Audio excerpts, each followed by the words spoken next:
Doctor ইউনূসকে পূর্ণ ক্ষমতা সম্পন্ন অন্তর্বর্তীকালীন সরকারের প্রধান হিসেবে আমাদেরকে ঘোষণা করতে হবে। এটার প্রথম কাজ। ওকে। কারণ তিনি কিন্তু পূর্ণ ক্ষমতা সম্পন্ন নন। তিনি উপদেষ্টা, কার উপদেষ্টা? তিনি চুপ্পুর উপদেষ্টা। চুপ্পু কার প্রেসিডেন্ট? শেখ হাসিনার প্রেসিডেন্ট, এবং তিনি বাংলাদেশের বিদ্যমান সংবিধানের অধীনে।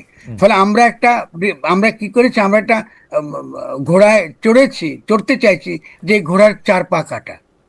এই ঘোড়া দৌড়াতে পারেনি। তো একে দিয়ে আমার কোনো লাভ হচ্ছে না। ফলে ডক্টর ইউনূসের দোষ আকার আমি দেখবো না। কারণ আমাদের যে অজ্ঞতা, রাষ্ট্র সম্পর্কে আমাদের যে মারাত্মক রকম চিন্তার অভাব, আমাদের বুদ্ধিবৃত্তিক পশ্চাৎপদতা, এই জন্য আমরা 5 তারিখে জনগণের হাতে একটা গাঠনিক ক্ষমতা আসা সত্ত্বেও জনগণ সেই গাঠনিক ক্ষমতাকে তারা ব্যবহার করতে পারলো না। তারা শেষ পর্যন্ত আবারও শেখ হাসিনা রাষ্ট্রটাকে তারা রেখে দিল। প্রথম এবং প্রধান কাজ হচ্ছে একটা নতুন গঠনতন্ত্র উপহার দেওয়া। এটা হবে তার প্রথম ঘোষণা। এবং এটা করে নিয়ে এসে তিনি বিভিন্ন রাজনৈতিক দলের সঙ্গে কথা বলবেন এবং তাদেরকেও আপনার ওই যে রিকনসিলিয়েশন এবং রিকনসিলিয়েশন কাউন্সিল গঠন করে তাদেরকে ক্ষমতা অন্তর্ভুক্ত করে নেবে। তো এই কাজগুলো বলা সত্ত্বেও আমরা পারি নাই। এখন না পারার কারণটা হচ্ছে যে হয়তো আমাদের রাজনৈতিক শক্তি, দলীয় শক্তিটা দুর্বল ছিল, হুজুর ওকে, কিন্তু আমরা তো একটা অভিজ্ঞতা যদি এখন গেছি, এখন তো আমরা চিন্তা করতে পারি যে আমাদের নির্বাচন আমাদের সমস্যার কোনো সমাধান করবে না, এবং এটাকে বিএনপিকে বুঝতে হবে। বিএনপিকে আমি সমালোচনা করি এই কারণে যে আমরা চাই বিএনপির মধ্যে হুঁশ আসুক এবং আমরা একটা গণপরিষদে একটা নতুন গঠনতন্ত্র প্রণয়নের প্রক্রিয়া আমাদেরকে যেতেই হবে। যদি আমরা এটাকে বাধা দিই এবং এটাকে আমরা এড়িয়ে যাই, বাংলাদেশ একটা মারাত্মক রকম বিরোধ, দ্বন্দ্ব এবং হয়তোবা গৃহযুদ্ধের মধ্যে ঢুকবে। কারণ জনগণের যে প্রত্যাশা, তার যে চাওয়া পাওয়া, এটা আমরা মেটাতে পারবো না। এবং বিচারের কথা ছাত্ররা যেটা বলছে, দেখা যাবে যে বিচার করা অসম্ভব, কারণ শেখ হাসিনার আইনের অধীনেই তো আপনি বিচার করতে চাইছেন। থেকে আপনাদের সঙ্গে আছে আমি খালেদ মহিউদ্দিন। রাষ্ট্র বিনির্মাণে সরকার পরিচালনায় জনগণকে সম্পৃক্ততার কথা বলে আসছেন তিনি অনেক দিন ধরে। রাষ্ট্র নির্মাণকে জোর দিয়ে আসছেন, সরকার পরিবর্তন বা সরকারে কে যাবে না যাবে তার উপর থেকে। সেই বিষয়ে নানা ধরনের কথা থেকে অনেকে শিক্ষা নিচ্ছেন, অনেকে বিতর্ক করছেন, কেউ কেউ তার যুক্তিকেই সবচেয়ে বাতিল করে দিতে চাচ্ছেন, কেউ কেউ নিতে চাচ্ছেন। সেই কবি ও তাত্ত্বিক ফরহাদ মজার আছেন আমাদের সঙ্গে। জনাব ফরহাদ মজার, আপনি আমাদেরকে সময় দেওয়ার জন্য আমার শুভেচ্ছা জানবেন, কৃতজ্ঞতা জানবেন। অনেক ধন্যবাদ। আমি অনুষ্ঠান শুরুর আগে বলছিলাম যে জনাব ফরহাদ মজার, আজকে অনেকগুলি বিষয় নিয়ে আপনার সঙ্গে আলোচনা করতে চাই, প্রশ্নের আকারে একটু বুঝে নিতে চাই যে আসলে আপনার ভাবনাটা এবং আপনার দিক নির্দেশনাটা। আমি প্রথমেই আপনার কাছে একটা বিষয় জানতে চাইবো যে এখন আমরা যেভাবেই বলুক না কেন অনেকগুলি পক্ষ দেখতে পাচ্ছি যারা রাষ্ট্র পরিচালনা করছেন বা সরকারে আছেন বা সরকারকে নিয়ে আরেক জায়গায় যেতে চাচ্ছেন, নির্বাচনের কথা বলছেন। সেই পক্ষগুলির মধ্যে আপনি কাকে ন্যায় ভিত্তিক বা ন্যায্য মনে করেন? এরকম কয়েকটা পক্ষের ক্ষেত্রে আপনি ন্যায় ভিত্তিক বা ন্যায্য কাকে মনে করেন? আমি প্রথমেই বলতে চাই সরকার প্রধান ডক্টর মোহাম্মদ ইউনূসের কথা। এরকম আরও কয়েকটা পক্ষের কথা আমি বলবো, আপনি কাকে ন্যায্য মনে করেন? ডক্টর মোহাম্মদ ইউনূসের বর্তমান অবস্থান কি ন্যায় ভিত্তিক বা ন্যায্য? না, প্রথমত হলো যে ডক্টর ইউনূস তো আমাদের একটা সামষ্টিক রাজনৈতিক প্রক্রিয়ার তিনি একটা ফল। ফলে তার প্রতি আমাদের অবশ্য সদয় থাকা দরকার। কারণ এমন নয় যে তিনি এসে ক্ষমতা দখল করেছেন বা আমাদের কাছ থেকে ক্ষমতা নিয়ে গেছেন। সরি। জি। ফলে আমাদেরকে খুব স্পষ্ট থাকতে হবে যে ডক্টর ইউনূসকে আমরা বসিয়েছি, পুরো গণ অভ্যুত্থানের মধ্য দিয়ে তিনি এসেছেন। তো ফলে সে অর্থে তার যে আশাটা, এটা তো অবশ্যই লাগবে। উনি গণ অভ্যুত্থানের মধ্যে থেকে এসেছেন, তিনি কোনো সামরিক অভ্যুত্থান করেননি। কিন্তু তার যদি আমরা অবশ্যই না, একদিন এই ন্যায্যতাকে যদি আমরা রূপ দিতে চাই, তাহলে বুঝতে হবে যে গণ অভ্যুত্থানের যে মর্মটা কি, এটা পলিটিক্যাল মানেটা কি, এবং এর লিগ্যাল মানেটা কি। এখানে আমাদের সমাজের মধ্যে বিভিন্ন রকম শক্তি আছে, এবং তাদের শক্তির মধ্যে অধিকাংশই গণ অভ্যুত্থান বিরোধী। তারা যেসব অবস্থানটা নিয়েছে, তারা গণ অভ্যুত্থানেরই একটা বিরোধী অবস্থান নিয়েছে। এটা ডক্টর ইউনূসের জন্য অত্যন্ত কঠিন করে তুলেছে। এইটা হলো আমার প্রথম আপনার উত্তর হবে। ফরহাদ ভাই, আমরা উনাকে তো আসলে সবাই, এটা একদম আপনার সাথে আমরা শতভাগ একমত যে আমরা তো উনাকে আসলে কি বলবো, মানে রাজি করিয়ে আমি যদি সোজা বাংলা ভাষায় বলি, হাতে পায়ে ধরে এনেই তাকে আসলে এখানে এনেছি। কিন্তু আমি তার অবস্থাটা ন্যায্য বলতে বুঝাচ্ছি 5 আগস্টের পরে 8 আগস্ট উনি এই জায়গায় আসার পরে আজকে 1 বছরের বেশি সময় পার হয়েছে। এখন নির্বাহী আদেশে তিনি মামলা মুক্ত হন, 600 কোটি টাকা চেয়ারে বসার আগে মৌকুফ করে নেন, গ্রামীণ ব্যাংকের 5 বছর মৌকুফ করেন, গ্রামীণ ব্যাংকের সরকারি লাইসেন্স করে ফেলেন, আদব ব্যবসার লাইসেন্স নেন, করেন। সেই সব বিবেচনায় মানে আপনার যে স্কেল, সেই স্কেলে তিনি ন্যায্যতার মানদণ্ডে কতটুকু ন্যায্যতা পান? মানে আমরা তাকে বসাইছি সেটা ঠিক আছে, তার হাতে পায়ে ধরেই বসাইছি, এইটা জায়গাটা আপনার একটু জানতে চাচ্ছিলাম যে 1 বছরে তাকে উত্তরে দেব। প্রথমত আপনি এখন যে সমালোচনাটা করলেন ওটা কিন্তু ব্যক্তি সমালোচনা করলেন। জি, আপনি ব্যক্তি ইউনূসের সমালোচনাটা সেদিকটা অত্যন্ত ন্যায্য, এটা বলার অধিকার আমাদের সকলেরই আছে। জি, কিন্তু আমরা যেটা দেখেছি সেটা অন্যত্র। আমরা এটাই মানে আপনার এই যুক্তিটা বিপদটা বলি আপনাকে। বিপদটা হচ্ছে আপনি যে মূল যে প্রশ্নটা, রাষ্ট্রের প্রশ্নটাকে আড়াল করে ফেলছেন। রাষ্ট্রের প্রশ্নটা কি ছিল? যে গণ অভ্যুত্থানের পরে আমরা একটা নতুন গঠনতান্ত্রিক প্রক্রিয়ায় প্রবেশ করব। ওটা প্রবেশ না করে আমরা কোথায় ঢুকে গেলাম? আমরা আবার শেখ হাসিনাকে ক্ষমতায় আবার পুনরায় প্রতিষ্ঠিত করলাম।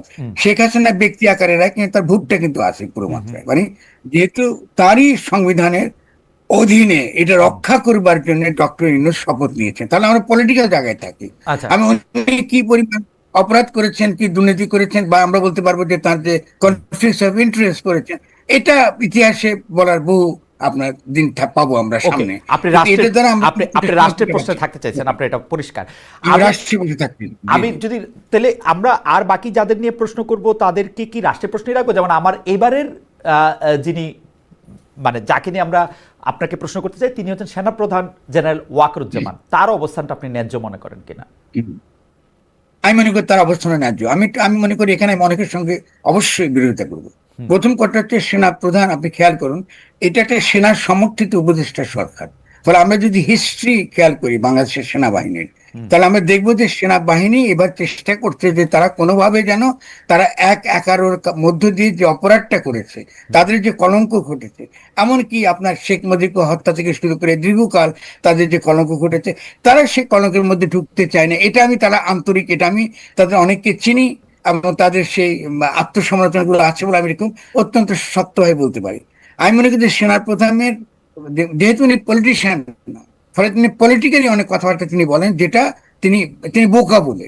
আমি বলি কেন আমি বলবো আমি কথাটা, কারণ তিনি যখন বলেন যে তিনি সেনাবাহিনীকে রাখতে চান না বাইরে এবং তাদের ক্যান্টনমেন্টে ফিরে যেতে হবে, এই যে তিনি কথাটা বলেন, এটাকে খুব যুক্তিসঙ্গত বুঝতে হবে। আসলে অত্যন্ত বিপজ্জনক সেনাবাহিনীকে বাইরে রাখা এবং সেনাবাহিনীকে ম্যাজিস্ট্রেসির ক্ষমতা দিয়েও বাইরে রাখাটা রাষ্ট্রের স্থিতিশীলতা শুধুমাত্র নয়, রাষ্ট্রের অস্তিত্বের জন্য সংকটপন্ন হয়ে ওঠে। ফলে তিনি বলছেন যে আমি ডিসেম্বরের মধ্যে ইলেকশন চাই, কিন্তু এই কথাটা তিনি বুঝাতে পারেন না, কারণ তিনি তো পলিটিশিয়ান নন, তিনি সেনাবাহিনীর লোক। ফলে সেভাবে তিনি কথা তিনি বুঝাতে চেয়েছেন। সেজন্য আমি মনে করি যে তার যে সেনাবাহিনীকে ফেরত নিয়ে আসা এবং একটা তার ভাষা, তার চোখে একটা স্থিতিশীল সরকার মানে একটা রাজনৈতিক সরকার, যে কোনো রাজনৈতিক দল দায়িত্ব নেবে এবং দায়িত্ব নিয়ে তারা কি করবে, তারা রাষ্ট্র পরিচালনা করবে, তারা ক্যান্টনমেন্টে থাকবে। তো এটার মধ্যে তেমন কোনো দোষের কিছু দেখি না। যদি সেনাবাহিনী যদি আলাদা করে কোনো কু করতে চাইতো, আলাদা করে তাদের যদি কোনো ভিন্ন রকম কোনো উদ্দেশ্য থাকতো, এটা আমরা দেখতাম।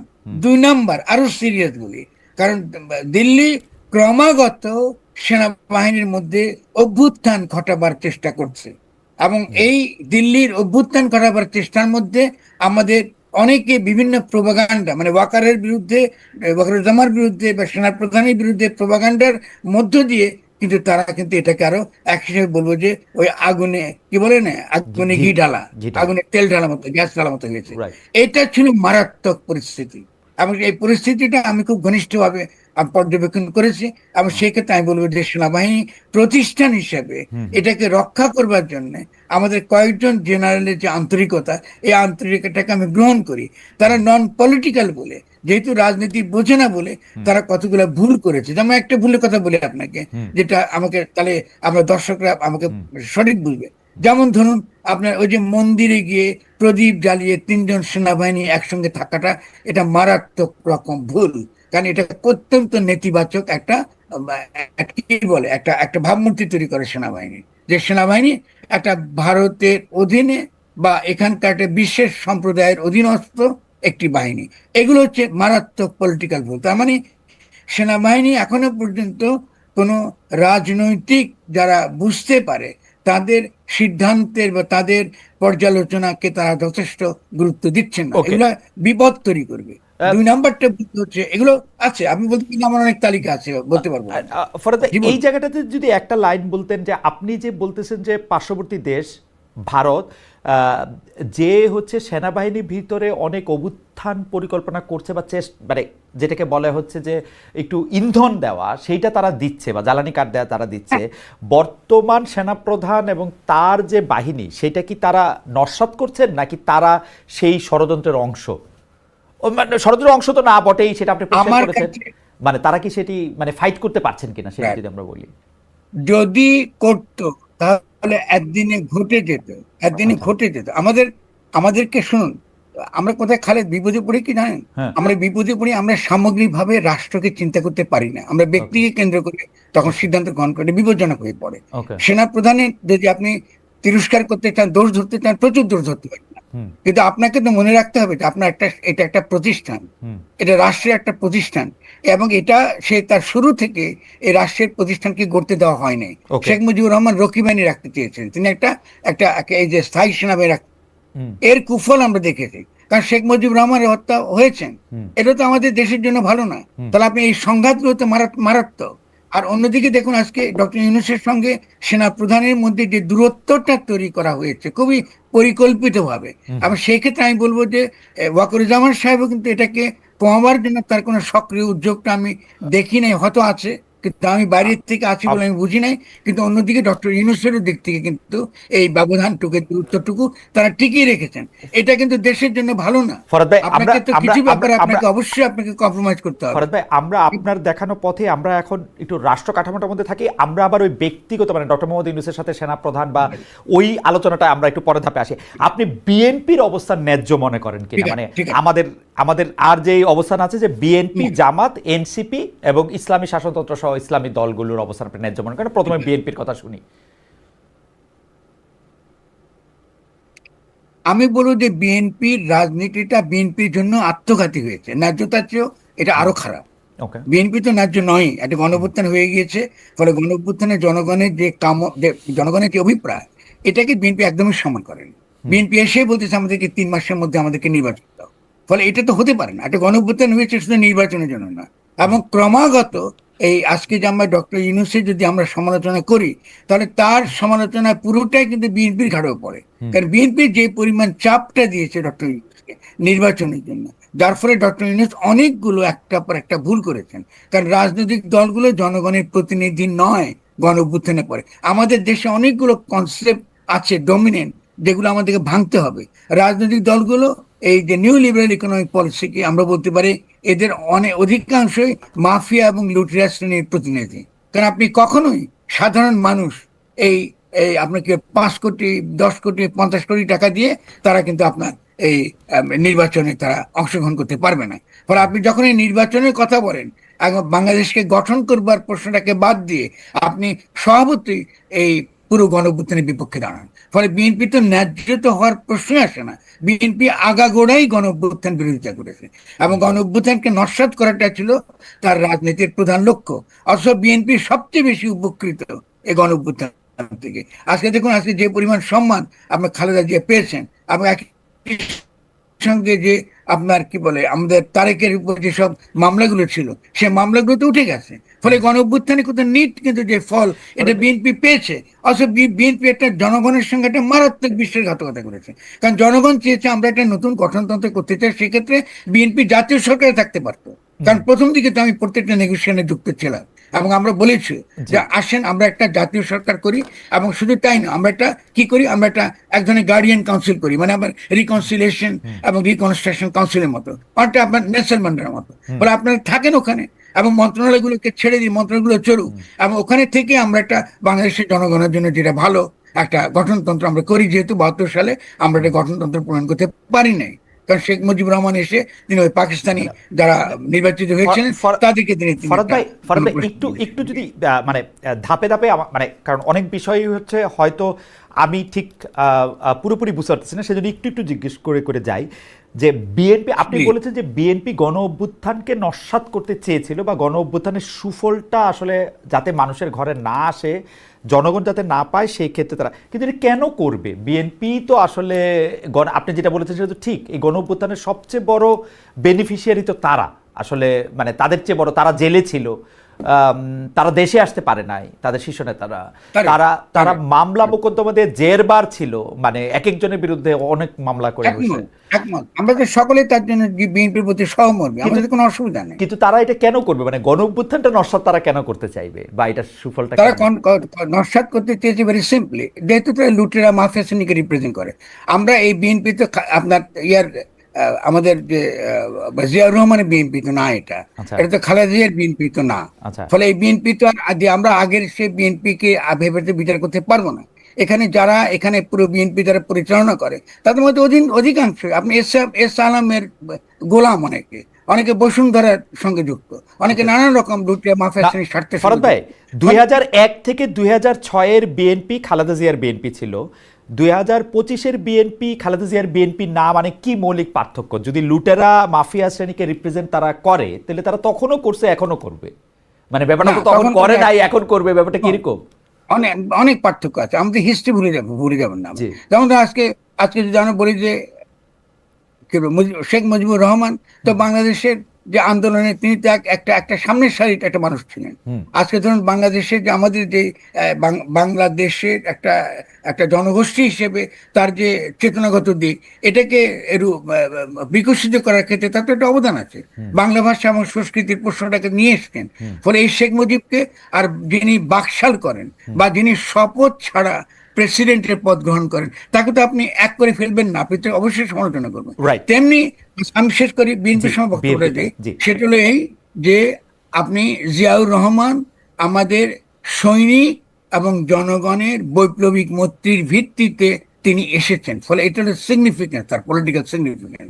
এই জিয়াউর রহমান এসে বাংলাদেশের অর্থনৈতিক সম্পর্কে এবং একই সঙ্গে সঙ্গে এই আঞ্চলিকভাবে বাংলাদেশ কি করে তার নিজের স্বার্থ রক্ষা করতে পারে তার একটা পথ রূপরেখা কিন্তু তার 19 দফার মধ্যে কিন্তু আমরা দেখি। ফলে স্বভাবতই তার একটা রাজনৈতিক সচেতনতা ছিল।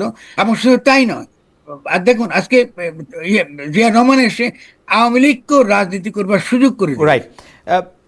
আমরা যদি বেগম জিয়াতে আসি, মানে 2001-কে যদি চলে আসি আর কি, ফরহাদ ভাই, আপনি বলতেছিলেন যে এই বিএনপিকে আপনি খালেদা জিয়ার বিএনপিও বলতে চান না, তো সেই ক্ষেত্রে আমি বললাম যে না, চাই অবশ্যই চাই না, এটা বলি না, আমি তো আপনাকে ব্যাখ্যা করে যে বিএনপির ইতিহাস সেখান থেকে খালেদা জিয়া যখন আপনার জিয়াউর রহমান তিনি যখন তাকে তখন হত্যা করা হয়, তাহলে একজন মানুষ যিনি ধরে রাখতে চেয়েছে সেই স্পিরিটটা একদিকে, এবং অন্যদিকে এরশাদ বিরোধী আন্দোলনকে তিনি নেতৃত্ব দিয়েছেন। ফলে সেই খালেদা জিয়া তো আপনি এটা বলে তো চলবে না তিনি ম্যাট্রিক পাস একজন মহিলা, তার তখনও মনে খেয়াল আছে কিনা আপনার, আমি কিন্তু তখন তার পক্ষে 100 ভাগ তার পক্ষে ছিলাম। আপনি 100 ভাগ সিম্বলাইজ, কারণ তিনি জনগণের অভিপ্রায়কে তিনি ধারণ করেন। এবং আমি এখনো মনে করি বাংলাদেশের নিরাপত্তার প্রশ্নে, যে কারণে আমি তার সঙ্গে অত্যন্ত ঘনিষ্ঠভাবে কাজ করেছি, বাংলাদেশে যদি নিরাপত্তা, জাতীয় স্বার্থ, জাতীয় নিরাপত্তার প্রশ্নটা আসে, আমি খালেদা জিয়াকে, বেগম খালেদা জিয়াকে 100 ভাগ তার উপর নির্ভর করি। সেক্ষেত্রে আমি তাকে বিশ্বাস করি, তার পূর্ণ আস্থা আছে। কিন্তু তার অন্যান্য যে সকল নেতাগুলো বিএনপিতে ঢুকেছে তারা তো খালেদা জিয়া কমাননি, তারা তো আপনার খালেদা জিয়ার সঙ্গে তো না। ফরহাদ ভাই, এটা তো আপনার অনুমান, হয়তো বেগম জিয়া উনাদেরকে ইচ্ছা করেই নিছেন, কারণ আপনি বিএনপি পরিচালনা করলে বিএনপি একরকম হইতো, আপনি বিএনপি মহাসচিব হলে বিএনপি একরকম। আমি ব্যাখ্যা দিই, ঠিক আছে, আমি আপনাকে ব্যাখ্যাটা দিই। আমাদের এখানে রাজনৈতিক দলগুলোতে গড়ে ওঠে আমাদের আর্থ-সামাজিক বাস্তবতার ভিত্তিতে, আর্থ-সামাজিক বাস্তবতার ভিত্তিতে। আপনার কথাটা সত্য, কিন্তু এক্ষেত্রে খালেদা জিয়াকে আমি দায়ী করতে পারবো না। কেন? কারণ আমাদের এখানে পরবর্তীকালে যখনই আমাদের অবাধ বাজার ব্যবস্থাটা এসে গেল এবং রাষ্ট্র বিভিন্ন বড় বড় প্রকল্পের ধারক হলো এবং রাষ্ট্র হয়ে উঠলো খুব দ্রুত বেগে টাকা কামাবার একটা ক্ষেত্র, তখন আপনি নতুন প্লেয়ারদেরকে দেখেছেন রাজনীতিতে, নতুন ধরনের প্লেয়ারেরা। এই নতুন প্লেয়ারদের উদ্দেশ্য হচ্ছে রাষ্ট্র ক্ষমতায় যাওয়া এবং বিভিন্ন বড় বড় প্রজেক্টে নিয়ে গ্রহণ করে এবং বিভিন্ন ব্যবসা দখল করে তাদের এই আর্থিক স্বার্থটাকে আদায় করে। আমার মনে হয় যে আমি এবং আমাদের দর্শকরা আপনার আর্গুমেন্টটা আমরা বুঝতে পারছি, কিন্তু আপনি যে কারণে বিএনপিকে লুটেরা মাফিয়া শ্রেণীর রিপ্রেজেন্টেটিভ বলতেছেন, সেই জিনিসটা তো 1991 সালে বেগম খালেদা জিয়ার হাত ধরে আমরা হইতে দেখছি। উনি 300 আসনে যেসব প্রার্থীকে নমিনেশন দিছেন, প্রার্থীকে যারা নমিনেশন আমি ব্যাখ্যা করতে, নমিনেশন ব্যাপারটা যখন ব্যবসা হয়ে গেছে, এটা লুটে মাফিয়ানির রাজনীতি হয়ে গেছে। যেদিন থেকে আপনি নমিনেশন দিয়ে ব্যবসা শুরু করলেন, তখন এটা তো আগের বিএনপি না। আপনি জিয়া রহমানের চর্চাটা আপনি খেয়াল করেন, জিয়া রহমান সময় তো আমাদের বয়সও কম ছিল, জিয়া রহমানের বিরোধিতা করেছি আমরা, কিন্তু তারপর যে জিয়া রহমান কথা বলেছে, জিয়া রহমান মধ্যে আপনার রেডিক্যাল লেফটরা ছিল যারা বাকশালের সময় অত্যাচারিত নির্যাতিত হয়েছে। ফলে আপনি এভাবে দেখেন, আপনি যদি প্রশ্নটা তৈরি করেছেন, আমাকে করেছেন ব্যক্তি কেন্দ্রিক, ফলে স্বভাবত আমার উত্তরটা ব্যক্তি কেন্দ্রিক হয়ে যাচ্ছে। কিন্তু মূল প্রশ্ন হচ্ছে যে আমাদের সোসাইটির রাজনীতির যে বিকাশটা ঘটেছে, এই বিকাশের যে এই কুফলটা বিএনপির উপর পড়েছে। আপনি যদি আমাকে আমার বক্তব্য শুধরাতে বলেন, আমার মনে হয় যে বা একটা সংগঠন হিসেবে আপনি বিএনপির যে চেহারাটা আপনি এখন তুলে ধরেছেন, যে কারণে ও গণঅভ্যুত্থানকে নস্যাৎ করেছে, এইটা মনে হয় পরিষ্কার যে যেহেতু ও লুটেরা মাফিয়া। আমি আপনাকে একটু অ্যাড করব, কারণ বিএনপি যদি নির্বাচনের কথা, নির্বাচনই দাও 3 মাসের মধ্যে দাও, 6 মাসের মধ্যে দাও, 1 বছরের মধ্যে দাও, মানে নির্বাচনের প্রশ্নটাকে সে যদি এইভাবে সামনে না আনতো, কারণ নির্বাচন তো হবেই, আপনি নির্বাচন চলতে পারেন না রাষ্ট্র। ফলে আপনি কি গণপরিষদ নির্বাচন চাইছেন, নাকি আপনি জাতীয় সরকার চাইছেন, নাকি আপনি স্থানীয় সরকার চাইছেন, এই বিষয়গুলো তো বিএনপি আমাদেরকে পরিষ্কার করে নাই। কিন্তু ফরাদ ভাই, আমার কাছে মনে হয় আমরা যখন আপনার কাছে, আপনি নিশ্চয়ই লিখবেন এটা সম্পর্কে, তখন নিশ্চয়ই এটা তুলনামূলক বিবেচনায় দেখব যে কে আগে এটা শুরু করেছিল। ইউনূস সাহেব 5 বছর আগে থাকতে চেয়েছেন, এই ইরাদা আগে প্রকাশ হয়েছে, নাকি বিএনপি চাপ আগে দিতে শুরু করেছে, সেইটাও আপনি নিশ্চয়ই আপনি বিশ্লেষণ করে আমাদের দেখাবেন। আমি এখানে এখন এই পর্যায়ে, মানে এই আলাপের পর্যায়ে আমি আপনাকে জামাতের ন্যায্যতা প্রসঙ্গে একটু বলি। জামায়াতে ইসলামী কি আসলে এখন ন্যায্য আছে? পিআর না হলে নির্বাচন হবে না, নির্বাচন আমরা চাই না, ঐক্যমত প্রশ্নে এই ব্যাপারটা এরকম, আমরা এরকম, মানে আপনি আমাদের ব্যাখ্যা আমরা করতেই পারি, কিন্তু জামায়াতে ইসলামীর অবস্থানটা আপনি ন্যায্য মনে করেন কিনা? আমি এখন আমি বুঝতে পারছি যে আপনার প্রশ্নের মধ্যে একটু গরজ আছে। আচ্ছা, সরি, আপনি ঠিক করে দেন প্রশ্ন। প্রশ্নটা কিন্তু ন্যায়ের প্রশ্ন না। জি, প্রশ্নটা হচ্ছে যে আমরা 72 সালে এক স্বাধীনতা যুদ্ধের পরে আমরা একটা রাষ্ট্র গঠন করতে পারি নাই, জনগণের অভিপ্রায়কে আমরা ধারণ করতে পারি না। আমাদের অনেকগুলো অত্যন্ত ক্রিটিক্যাল একটা এরিয়া আছে, আমরা পারি নাই।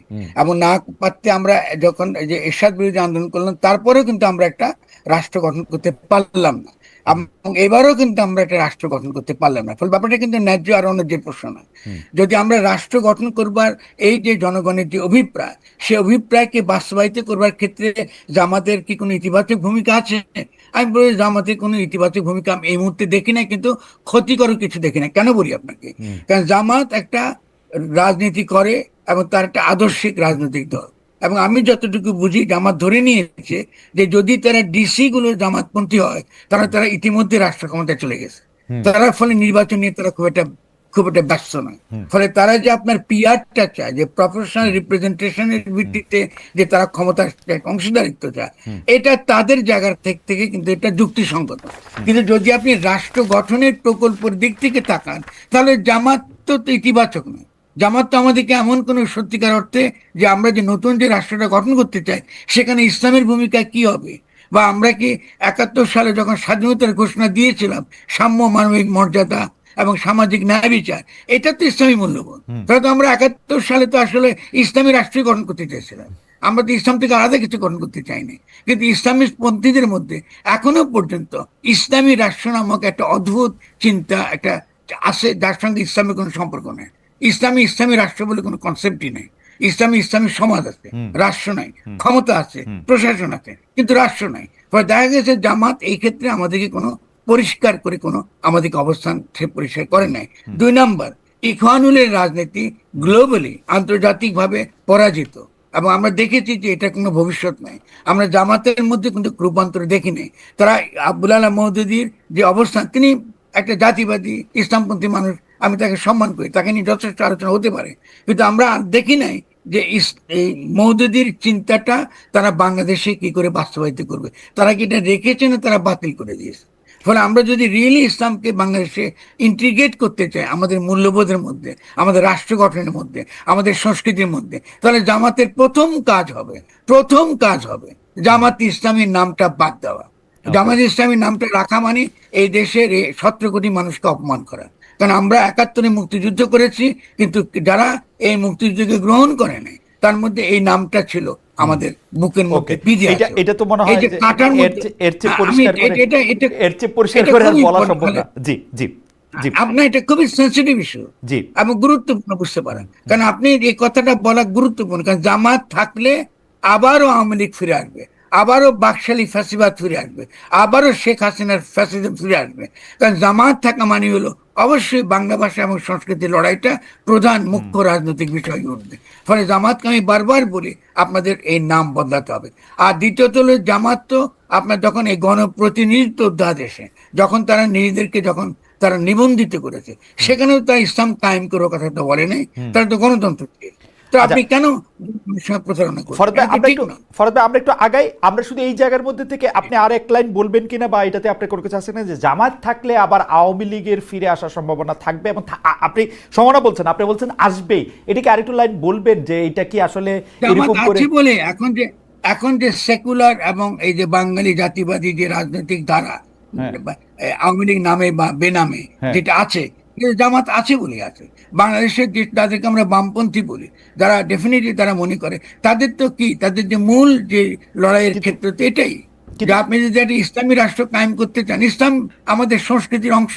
আর আমি আমার লেখাতে বারবার দেখিয়েছি যে ধর্মের একটা ক্রিটিক আমাদের লাগবে।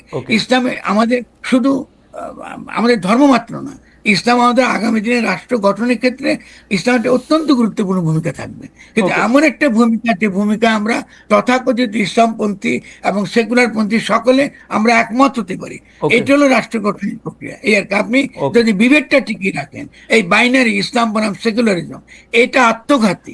এখান থেকে বেরিয়ে আমার মনে হয় যে আপনার এই কথা থেকেও আরো অনেক কিছু বিষয় আলোচনার আছে। যেমন আমি শুধু আমার 2 পয়সাটা একটু দিয়ে রাখি, যে প্রায়ই আমরা শুনি, কতদিন আগে বিএনপি শীর্ষ নেতার কাছেও আমরা শুনলাম যে আমরা কোরআন সুন্নাহ বিরোধী কোনো আইন করব না। বাংলাদেশে কি কোনো কোরআন সুন্নাহ বিরোধী আইন আছে? আমি তো খুঁজে পাই না কোন আইন কোরআন সুন্নাহ বিরোধী, আমি তো বুঝতে পারি না। কিন্তু এইটা বারবার এরকম করে বলা হয় কেন? এবং আপনিও আজকে বলছেন যে তারা যখন গণপ্রতিনিধিত্ব ওই জায়গাটার মধ্যে স্বাক্ষর করে, তখনও জামাত ইসলামীও তো বলে নাই যে ইসলামী শাসন কিভাবে প্রতিষ্ঠা করবে। এই ব্যাপারটা নিয়ে নিশ্চয়ই বড় আলোচনা দাবি রেখে আপনি আরো 2টা রাজনৈতিক অস্তিত্ব সম্পর্কে যদি একটু বলেন। একটা হচ্ছে এনসিপি, একটা হচ্ছে ইসলামী শাসনতন্ত্রের নেতৃত্বে বা আরো ইসলামিক দলগুলি। একটু সংক্ষেপে যদি বলেন, ফলে অনেক প্রশ্ন জমে গেছে আসলে। এনসিপিটা যদি একটু বলেন, এনসিপির অবস্থানটা আপনি কিভাবে দেখেন? এই ফেব্রুয়ারিতে তাদের জন্ম। এনসিপি তরুণেরা একটা গণঅভ্যুত্থান করেছে, ফলে তাদের প্রতি আমাদের একটা সমর্থন থাকবে। জনগণ সমর্থন করেছে, বাস্তবে সমর্থন করেছে, তাদের নেতৃত্বে গণঅভ্যুত্থানটা হয়েছে। তাদের সঙ্গে যুক্ত ছিল আমাদের সৈনিকেরা, যারা বলেছে যে আমরা এরপর আর গুলি করবো না। ফলে সভাপতি সাদা মানুষের গুলি করতে তারা অস্বীকার করেছে বলে সভাপতি শেখ হাসিনার পক্ষে আর এই আমাদের এই শাসন ব্যবস্থা থাকা সম্ভব ছিল না। ফলে এনসিপির এই যে ঐতিহাসিক গুরুত্ব, এটা তাকে দিতে হবে। কিন্তু বৈষম্য বিরোধী ছাত্র আন্দোলন, ছাত্র তরুণদের আন্দোলন এক জিনিস, আর নির্বাচনবাদী এনসিপি যে নির্বাচন করতে চায়, গণঅভ্যুত্থানের যে লক্ষ্য, এটা সফল হবার আগে, এটা বাস্তবায়িত হবার আগে এই এনসিপিকে আমি গ্রহণ করি না। কারণ নির্বাচনবাদটা আমাদের সবচেয়ে বড় রাজনৈতিক সমস্যা। নির্বাচন দরকার, কিন্তু নির্বাচনবাদ অত্যন্ত মুশকিল। কারণ নির্বাচনটা দরকার আমাকে একটা গণপরিষদ নির্বাচনের জন্য, নির্বাচন দরকার আমাকে একটা জাতীয় সরকারকে স্থানীয় সরকার নির্বাচনের জন্য। নির্বাচন একটা পদ্ধতি মাত্র। ফলে এনসিপির রাজনীতির দ্বারা তারা প্রতিষ্ঠা করতে পারে নাই যে নির্বাচন একটা প্রক্রিয়া মাত্র। কিন্তু প্রতিষ্ঠা না করে তারা এখনো বলছে যে তারা নতুন সংবিধান চায়, আমরা একমত। এবং তারা এখনো বলছে যে তারা এই বিচার চায়, আমরা একমত। এবং তারা এখনো তারা যে সকল ন্যায্য কথাবার্তা বলছে তার সঙ্গে আমরা অত্যন্ত একমত। কিন্তু আমরা চেয়েছিলাম একটা এই 8 তারিখে যে ধরনের সরকার গঠিত হয়েছে তার বিপরীতে গণঅভ্যুত্থানের ধারাকে কন্টিনিউ করা। তারা সরকারে গেছেন, সরকারে যখন গেছেন আমাদের কোনো আপত্তি নাই, কিন্তু সরকারে গিয়ে মন্ত্রী হিসেবে তারা সফল হন নাই। একজন তরুণ সারা জীবন পরিশ্রম করে একজন মানুষ একটা মন্ত্রী হবার জন্য, যেহেতু সে দেশের সেবা করতে পারে ওই মন্ত্রিত্বের ক্ষমতা নিয়ে, এবং সে করতে পারে। এটা না করে তারা মন্ত্রিত্ব ছেড়ে দিয়েছেন এবং মন্ত্রিত্ব এই যে মন্ত্রণালয়গুলো পরিচালনার ক্ষেত্রে আমরা বাইরে থেকে দেখছি আন্তরিকভাবে পেশাদারিত্বের সঙ্গে এটা তারা করেন নাই। এটা তরুণদের জন্য অত্যন্ত ক্ষতিকর হবে আগামী দিনে। তার মানে তরুণরা একটা মন্ত্রণালয় চালাতে পারে না, এটাই তারা প্রমাণ করলেন। এটা তো ক্ষতি করবে, কারণ আপনাকে তো শেষাবধি তো রাষ্ট্র আপনাকে চালাতে হবে। তারপর যে তরুণরা গণঅভ্যুত্থান করেছে এদের পক্ষে এরপর আবার মন্ত্রী হতো, কি করে মন্ত্রী হবেন? আপনি তো মন্ত্রণালয় চালাতে পারেন নাই এবং আপনি ছেড়ে দিয়েছেন। আমি যে নাই, ছেড়ে দিতে ভালো, এটা আমি প্রশংসা করি, এটা তার নৈতিকতার প্রশংসা করি। কিন্তু যদি তরুণদের যদি মন্ত্রণালয় চালাবার যোগ্যতা তারা অর্জন না করে, এটা তো আমার জন্য আর বড় ক্ষতির ব্যাপার। কারণ আমার তো বয়স হয়েছে, ওদেরকে তো এই রাষ্ট্র চালাতে হবে, ফলে এদেরকে তো শিখতে হবে, ভুল ত্রুটি সহ শিখতে হবে। ফলে মন্ত্রণালয়ে যে মন্ত্রণালয় তো তামাশা করার ব্যাপার না, মন্ত্রণালয় তামাশা করার ব্যাপার না। এটা একটা প্রশাসন, এটা একটা মন্ত্রণালয়, এটা একটা একটা একটা একটা বিশাল একটা ক্ষেত্র রাষ্ট্রের, যেটাকে পরিচালনা করার দক্ষতা আছে। আপনি সেক্রেটারিদের উপরে আপনি তাদেরকে পরিচালনা করার দক্ষতা অর্জন করার বিষয় আছে, শেখার বিষয় আছে। ফলে আমরা ইতিমধ্যে যদি তিনজন যদি মন্ত্রী তারা যদি এখানে আসতেন, ভালোভাবে সফলভাবে করতেন, আমরা তিনজন নতুন নেতা, জাতীয় নেতা পেতাম, তিনজন জাতীয় নেতা পেতাম। আচ্ছা, এটা এই জাতীয় নেতা থেকে আমরা এটা পরিষ্কার। আমি ইসলামী দলগুলো, যদি ইসলামী শাসনতন্ত্র আন্দোলন খুব ছোট করে বলেন, যে ইসলামী শাসনতন্ত্র আন্দোলনের এই গণঅভ্যুত্থান সফল হওয়ার পরে, যেটা 5 তারিখ, তারপর থেকে 1 বছরের বেশি সময় পার হয়েছে, তাদের অবস্থানটা আপনি কি মনে করেন? আপনি আমাকে ন্যায় বা ন্যায্য আমি আর বলতেছি না, মানে আপনি ইসলামী দলগুলো, আপনি যখন ইসলামী দল বলেন তখন আমি দেখেছি ইসলামী দলগুলো যখন মাজার ভাঙা হয়েছিল তাদের কোনো অবস্থান আমরা দেখিনি। মাজারগুলো যখন ভাঙা হয়েছিল তখন তারা কিন্তু এই আমাদের স্মৃতি ক্ষেত্র মানে অত্যন্ত সরল একটা রূপ, মানে গণরূপ। কারণ মাজারে আপনি আস্তিক, নাস্তিক, হিন্দু, মুসলমান, বৌদ্ধ, খ্রিস্টান যে কেউ যেতে পারে। এবং সংস্কৃতির দিক থেকেও সেটা এমন একটা সংস্কৃতি যেটা আপনাকে আল্লাহর নিকটবর্তী করে, মানে এমন সংস্কৃতি যেটা অলওয়েজ হয় আল্লাহ বন্দনা, নবীর বন্দনা, ধর্মীয় গানগুলো এখানে অতিরিক্ত গাওয়া হয়, যেগুলো আধ্যাত্মিক জায়গা, ক্ষেত্র জায়গা। দেখা গেছে এই ইসলামী দলগুলো ইসলাম বলতে যেটা বোঝে আর আমরা সাধারণ মানুষ ইসলাম বলতে যেটা বুঝে, এর মধ্যে আকাশ এবং পাতাল ব্যবধান রয়েছে। 2 নাম্বার হলো ইসলামপন্থী দলগুলো এই যে যারা মাজারে যায় বা যারা নামাজ কালাম পড়ে বা যারা আপনার ইবাদত বন্দি করে, একই সঙ্গে যারা এই একটা সমাজে সকলের সঙ্গে সহাবস্থানের সঙ্গে থাকতে চায়, এই বৃহৎ জনগোষ্ঠীর সঙ্গ থেকে তারা কিন্তু বিচ্ছিন্ন। ফলে আমরা দেখেছি এটা প্রমাণিত হয়ে গেছে, তাদের তাদের কোনো অবস্থান আমরা কিন্তু দেখিনি। 2 নাম্বার, আমরা দেখেছি তারা মুখে ইসলামপন্থী বলছে, কিন্তু তারা এখনো গাজায় ফিলিস্তিনিদের পক্ষে লড়াই করবার জন্য বাংলাদেশে একটা শক্তিশালী আন্দোলন করতে তারা চাইছে না। না চাইবার একটা বড় কারণ হলো এই, তারা সকলে চায় না মার্কিন যুক্তরাষ্ট্রে রুষ্ট করতে, কারণ তাদের ইচ্ছা আগের মতোই যে মার্কিন যুক্তরাষ্ট্রে তাদেরকে ক্ষমতায় বসাবে এবং আগামী দিনে তাদের ক্ষমতায় রাখতে সহায়তা করবে। ফলে ইসলামপন্থীরা আদৌ ইসলামপন্থী কিনা এটা তো তর্কের বিষয়। আপনি ইসলাম বলতে আপনি কি বুঝেন আর আমরা সাধারণ মানুষ কি বুঝে, এটা তর্কের বিষয়। কিন্তু ফরাদ ভাই, মানে আপনি কিন্তু এই তর্ক বা এই যুক্তি প্রদর্শন জারি রেখেছেন, মানে আমার জ্ঞান বুদ্ধিমতে 30-35 বছরেরও বেশি, একই কথা। কিন্তু আপনি কিন্তু যারা ইসলাম পন্থাটা নিয়ে যাদের আঁকড়ে আসেন তাদের আপনি খারিজ করে দিতেছেন না, তাদের বলতেছেন এটা তর্ক করতে হবে, কিন্তু তারা কিন্তু আপনাকে খারিজ করে দিচ্ছে, বলতেছে যে ইসলামের কোনো ভার্সন নাই, ইসলামের কোনো মানে এডিশন নাই, ইসলামের কোনো সুগার কোটেড কোনো রকম রূপ নাই, এবং যেইটা বই খাতায় নাই ওইটা ইসলাম না। এবং আপনি যেটা মাজার কেন্দ্রিক যেটার কথা বলতেছেন, এটাতে মনে হয় আপনি সবচেয়ে বেশি সমালোচিত হইতেছেন মনে হয়। না, অসুবিধা নেই, আমি তো সমালোচিত হবই, কারণ আমি সাধারণ জনগোষ্ঠীর পক্ষে কথা বলি। আর তারা যে ইসলামের কথা বলেন এটা আদৌ ইসলাম কিনা তার সাথে আলোচনার বিষয় হবে। ইসলামের বই খাতা কি? তারা কথা কথা বলে দলিল, তো দলিল মানে কি? ইসলাম তো ওই আকারে এসেছে, দলিল আকারে। হাদিস তো ইসলামে হাদিস আমি পড়বো অবশ্যই, কিন্তু হাদিস তো আমার জন্য বাধ্যতামূলক কিছু নেই। আর কোরআন তো নিজেকে কখনো আইনের বই বলে নাই। দাঁড়ান, আপনি তাদেরকে তো আমি যে প্রশ্ন করেছি সে প্রশ্ন উত্তর দিয়ে তো এটা শেষ হয়ে যায়। কোরআন তো নিজেকে কখনো আইনের বই বলে নাই। কোরআন বলছে হুদাল্লিল মুত্তাকিন, যারা সত্যিকার অর্থে আত্মসমর্পণকারী তাদের জন্য পরামর্শের বই কোরআন। তো তারা কোথায় আইন খুঁজেন কোরআনের মধ্যে? কোরআন তো এটা বলে নাই। আর শুধুমাত্র তাই না, ইসলাম আরো অনেক মহৎ, ইসলাম হচ্ছে উচ্চ স্তরের ধর্ম, এই ধর্মটা কি দাবি করে? যে মানুষ মাত্র আল্লাহ খলিফা, তাকে প্রতিনিধি আকারে দুনিয়া পাঠানো হয়েছে। তার মানে হচ্ছে তাকে আমি প্রজ্ঞা দিয়ে, বুদ্ধি দিয়ে, জ্ঞান দিয়ে পাঠিয়েছি দুনিয়ায়। আমি, আপনি যখন মায়ের পেট থেকে আসেন, আপনি কি বগলে কোরআন নিয়ে আসেন, নাকি প্রজ্ঞা নিয়ে আসেন, বুদ্ধি নিয়ে আসেন? এগুলো নিয়ে আপনি আসেন। আল্লাহ তো দিয়েছে আপনাকে সমস্ত কিছু। এই প্রজ্ঞা, বুদ্ধি, জ্ঞান নিয়ে তো আপনি কোরআন পড়বেন। তো আপনি যখন কোরআনকে আপনি ব্যবহার করেন মানুষের প্রজ্ঞা, বুদ্ধি, তার যে প্রেম, ভালোবাসা, এইসবের বিরুদ্ধে, বিপরীতে, এটা কি ইসলাম? না, এটা কোন ইসলাম? কিন্তু নবীতে কিন্তু কিন্তু ফরদ ভাই, নবীতে এটা করে। কিন্তু ফরদ ভাই, আমি আপনি আমি আমি আমি আপনার সাথে থিওলজিক্যাল তর্কে যাব না, কিন্তু আমি যদি আপনাকে বলি, না, আমি থিওলজিক্যাল তর্ক করছি না, না, theological আমার প্রশ্নটা যদি আমি শুধু বলি যে ব্যাপারটা হচ্ছে এরকম, যদি আপনি মানে আমাদের যারা এটা বলেন তারা বলেন যে প্রফেট হযরত মুহাম্মদ সাল্লাল্লাহু আলাইহি ওয়াসাল্লাম যখন মারা যান তখন তাকে প্রশ্ন করা হইলে বা তিনি অন্য প্রসঙ্গে নানাভাবে এটা বলতে চেষ্টা করছেন যে তোমাদের জন্য আমি এই গাইডলাইনটা আল্লাহ তোমাদেরকে আমার মাধ্যমে তোমাদেরকে দিয়ে গেছে, this is the complete guideline. তো বলুন, আপনি বলেন না কি বলেছে, কি দিয়েছে আল্লাহ? আল্লাহ আমাদেরকে একমাত্র এই যে গাইডলাইন, তুমি এটা কমপ্লিট এটা ফলো করতে পারো।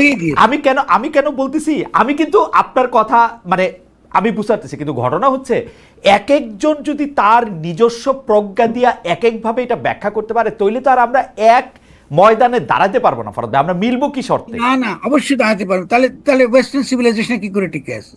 ঠিক আছে, এই লুথারান চার্চ, এই ক্যাথলিক, মানে ওরা যদি ধর্মের মধ্যে তো 100 বিভেদ।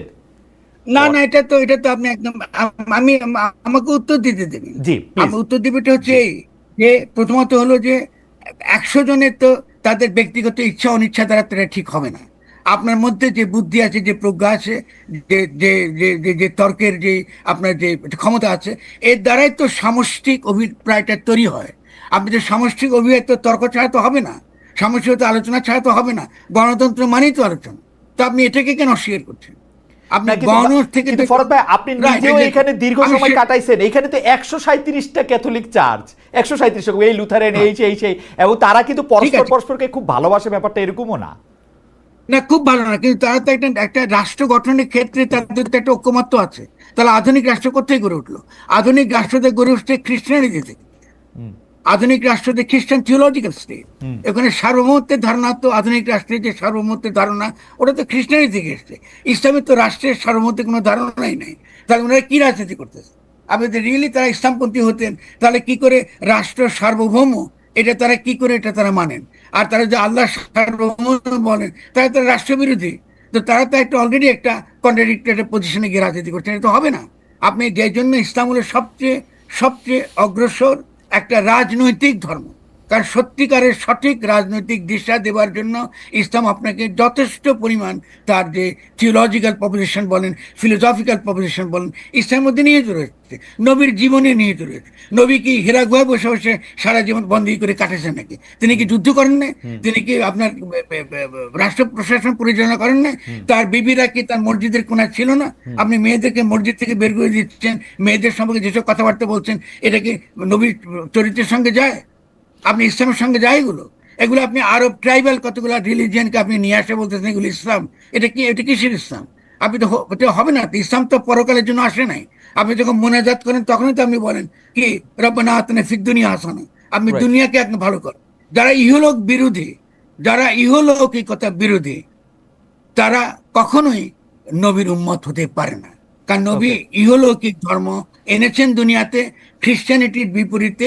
এইখানে ইসলামের সঙ্গে খ্রিস্টানিটির বিরোধ, এইখানে ইসলামের সঙ্গে জুদাইজমের বিরোধ।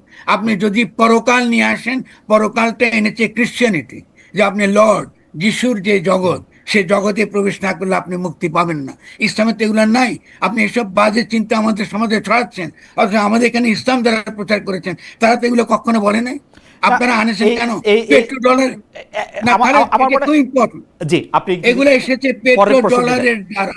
জি, পেট্রো ডলারের দ্বারা আপনি সৌদি রাজতন্ত্রের পক্ষে, আপনি বিভিন্ন রাজতন্ত্রের পক্ষে আপনি রাজনীতি করতে চান। আপনি তো ইসলাম নিয়ে রাজনীতি করতে চাইছেন না। ইসলাম নিয়ে রাজনীতি যদি করেন তাহলে অবশ্যই আমরা সকলে বসে বাংলাদেশে একটা সুন্দর ছোট করে এই প্রসঙ্গে একটা শেষ কথা, যে ফরদ ভাই আমাদের একজন দর্শক, ইনি আপনাকে প্রশ্ন করেছেন যে ওনার নাম সোহেল সাদি। ফরহাদ ভাই, আপনি এই উত্তরটা বেশি এটা লম্বা করেন না, খালি প্রশ্নটা আমি অন্য প্রসঙ্গে চলে যেতাম, প্রশ্নটা গুরুত্বপূর্ণ মনে হইলো বলে আপনার কাছে প্রশ্ন করতেছি। যে উনি প্রশ্ন করতেছেন যে তিনি যে ইসলামের কথা বলেন, অর্থাৎ আপনি যে ইসলামের কথা বলেন, সেই ইসলাম তিনি কার কাছ থেকে শিখেছেন, তার ইসলাম শেখার উৎস কি? আমার ইসলাম শিক্ষা, আলহামদুলিল্লাহ, আমার ইসলাম শিকার উদ্দেশ্য হচ্ছে যে উৎস মুহাম্মদের জীবন। উৎস উৎস উৎস ভাই, সোর্স, উৎস মানে উদ্দেশ্য না, কোরআন তো উৎস, একটাই, সোর্স। হ্যাঁ, কোরআন তো একটাই, জি, কোরআন তো দুইটা না। আচ্ছা, ফলে কোরআনকে আমি পড়তে পারবো না, আমি যদি কোরআনই পড়তে না পারি। কেন, কোরআনকে বোঝার যে ক্ষমতা, সে বোঝার ক্ষমতার জন্য যে আপনার মনের যে তৈরি করা, মনের যে যত্ন, যেটাকে আমরা আধ্যাত্মিকতা বলি, আধ্যাত্মিকতা সহজ মানে হলে মনের যত্ন করা। ফলে সেই কোরআনকে বোঝার জন্য মনের যে যত্ন, সেই যত্নটা আমি করি। সেই যত্নটা কি? অপরের প্রতি ভালোবাসা, অপরের প্রতি প্রেম। কেউ যদি আমার চেয়ে এটা ভিন্ন কথা বলে, তার সঙ্গে কথা বলে, সুন্দরভাবে কথা বলে, এটা মীমাংসা করা। কিন্তু আপনি তো আমার উপর চাপিয়ে দিতে পারেন না। আপনি ওকে। যেমন এই আইনিও একমাত্র কোরআনে আছে, এটাই আল্লাহ বলছে, আপনি কথা কথা আমাকে বলেন এটা আল্লাহ বলছে, এটা বলাইতে তো আপনি অলরেডি কুফরি করে ফেলছেন। আল্লাহ তো আপনার কিছু বলে নাই, আমরা যা বলছে তার নবীকে বলেছে, অর্থাৎ কোরআনে আছে। আপনি এবারে এরকম বুঝেছেন এটা বলতে পারেন। আমি তো বলি যে আমি কোরআন বলে যেটা বুঝেছি এটাই বলতেছি। আমি যে দাবি করছি না আমার ব্যাখ্যা একমাত্র ব্যাখ্যা, আপনি যুক্তির সঙ্গত আমাকে নাকচ করে দিন, আমি মেনে নেব। কিন্তু কিন্তু আচ্ছা, এইটা নিয়ে আসলে কথা বলা খুব ইন্ট্রিগিং, কিন্তু অনেকেই বলতেছেন যে এই বইটা আমরা পড়তে শুরু করছি আগে বিশ্বাস হয় না, যুক্তি দেওয়া বিবেচনাটা তো আমার পরের, আমি তো আগে এটাতে বিশ্বাস করবো, আমি এটা আমার প্রভুর নামে পড়বো, আমি এটাতে বিশ্বাস স্থাপন করবো। তাহলে আচ্ছা, আমি এখন আপনাকে আরেকটা কথা বলি পরিষ্কার। ইসলামে বিশ্বাস বলে কোনো শব্দ নেই। ইসলামে আছে ইমান, ইমানের বিশ্বাস এক কথা না। শুনুন, এইভাবে যে শব্দার্থ বদলিয়ে দিয়ে আমরা পুরো ধর্মকে বদলাই ফেলে।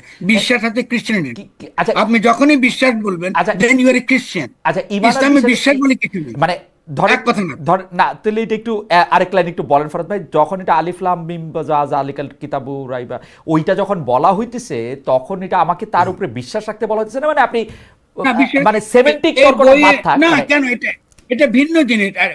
কোরআন নিজের সম্পর্কে বলতেছে, আমি এখানে যা যা বলতেছি এটা মিথ্যা না, এটা তো বিশ্বাসের ব্যাপার না, এটা তো বিশ্বাসের ব্যাপার, কিচ্ছু নাই ওখানে। ও আমাকে এটার উপরে ওর কথার উপরে ও আমাকে আস্থা রাখতে বলতেছে, তো মানে এটাকে আমি কিভাবে না, কোথায় এই শব্দের মধ্যে নাই তো, এই শব্দ আপনাকে নাই? আস্থা আচ্ছা, রাখতে তো ঠিক আছে, মানে নো, আপনাকে কোরআনটা পাঠিয়েছে আল্লাহর ওহী হিসেবে, কোনো দলিল আকারে না। ওকে, দলিল আকারে। দুই আচ্ছা, নাম্বার, হ্যাঁ, আপনাকে সূরা বাকারায় পরিষ্কার বলছে আপনি প্রতিনিধি, আল্লাহর খলিফা, আপনি কোরআন বুঝবার সমস্ত ক্ষমতা আপনার আছে। আপনার কোনো তফসির তৃতীয় ব্যক্তির থেকে ব্যাখ্যা জানার তো দরকার নেই, আপনি পড়তে পারেন।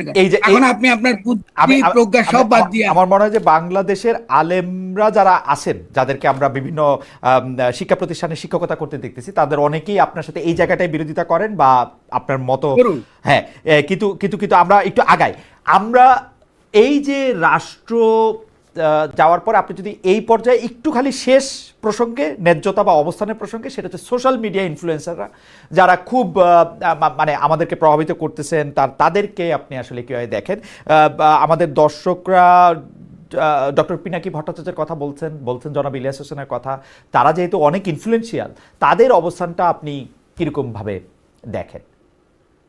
তারা তিনজনই আমার অত্যন্ত ঘনিষ্ঠ বন্ধু। ডক্টর কনক স্যারও আছেন, জি, তার কথাও মনে হয় আপনি বলতেছেন। কনক স্যার তো আছেন বটে, কনক স্যার আর বলুন, ইলিয়াস বলুন, কি পিনাকি, এরা অত্যন্ত বন্ধু। এবং আমি তাদের অবদান ছাড়া এই গণঅভ্যুত্থান হতো না, এটা অসম্ভব ছিল।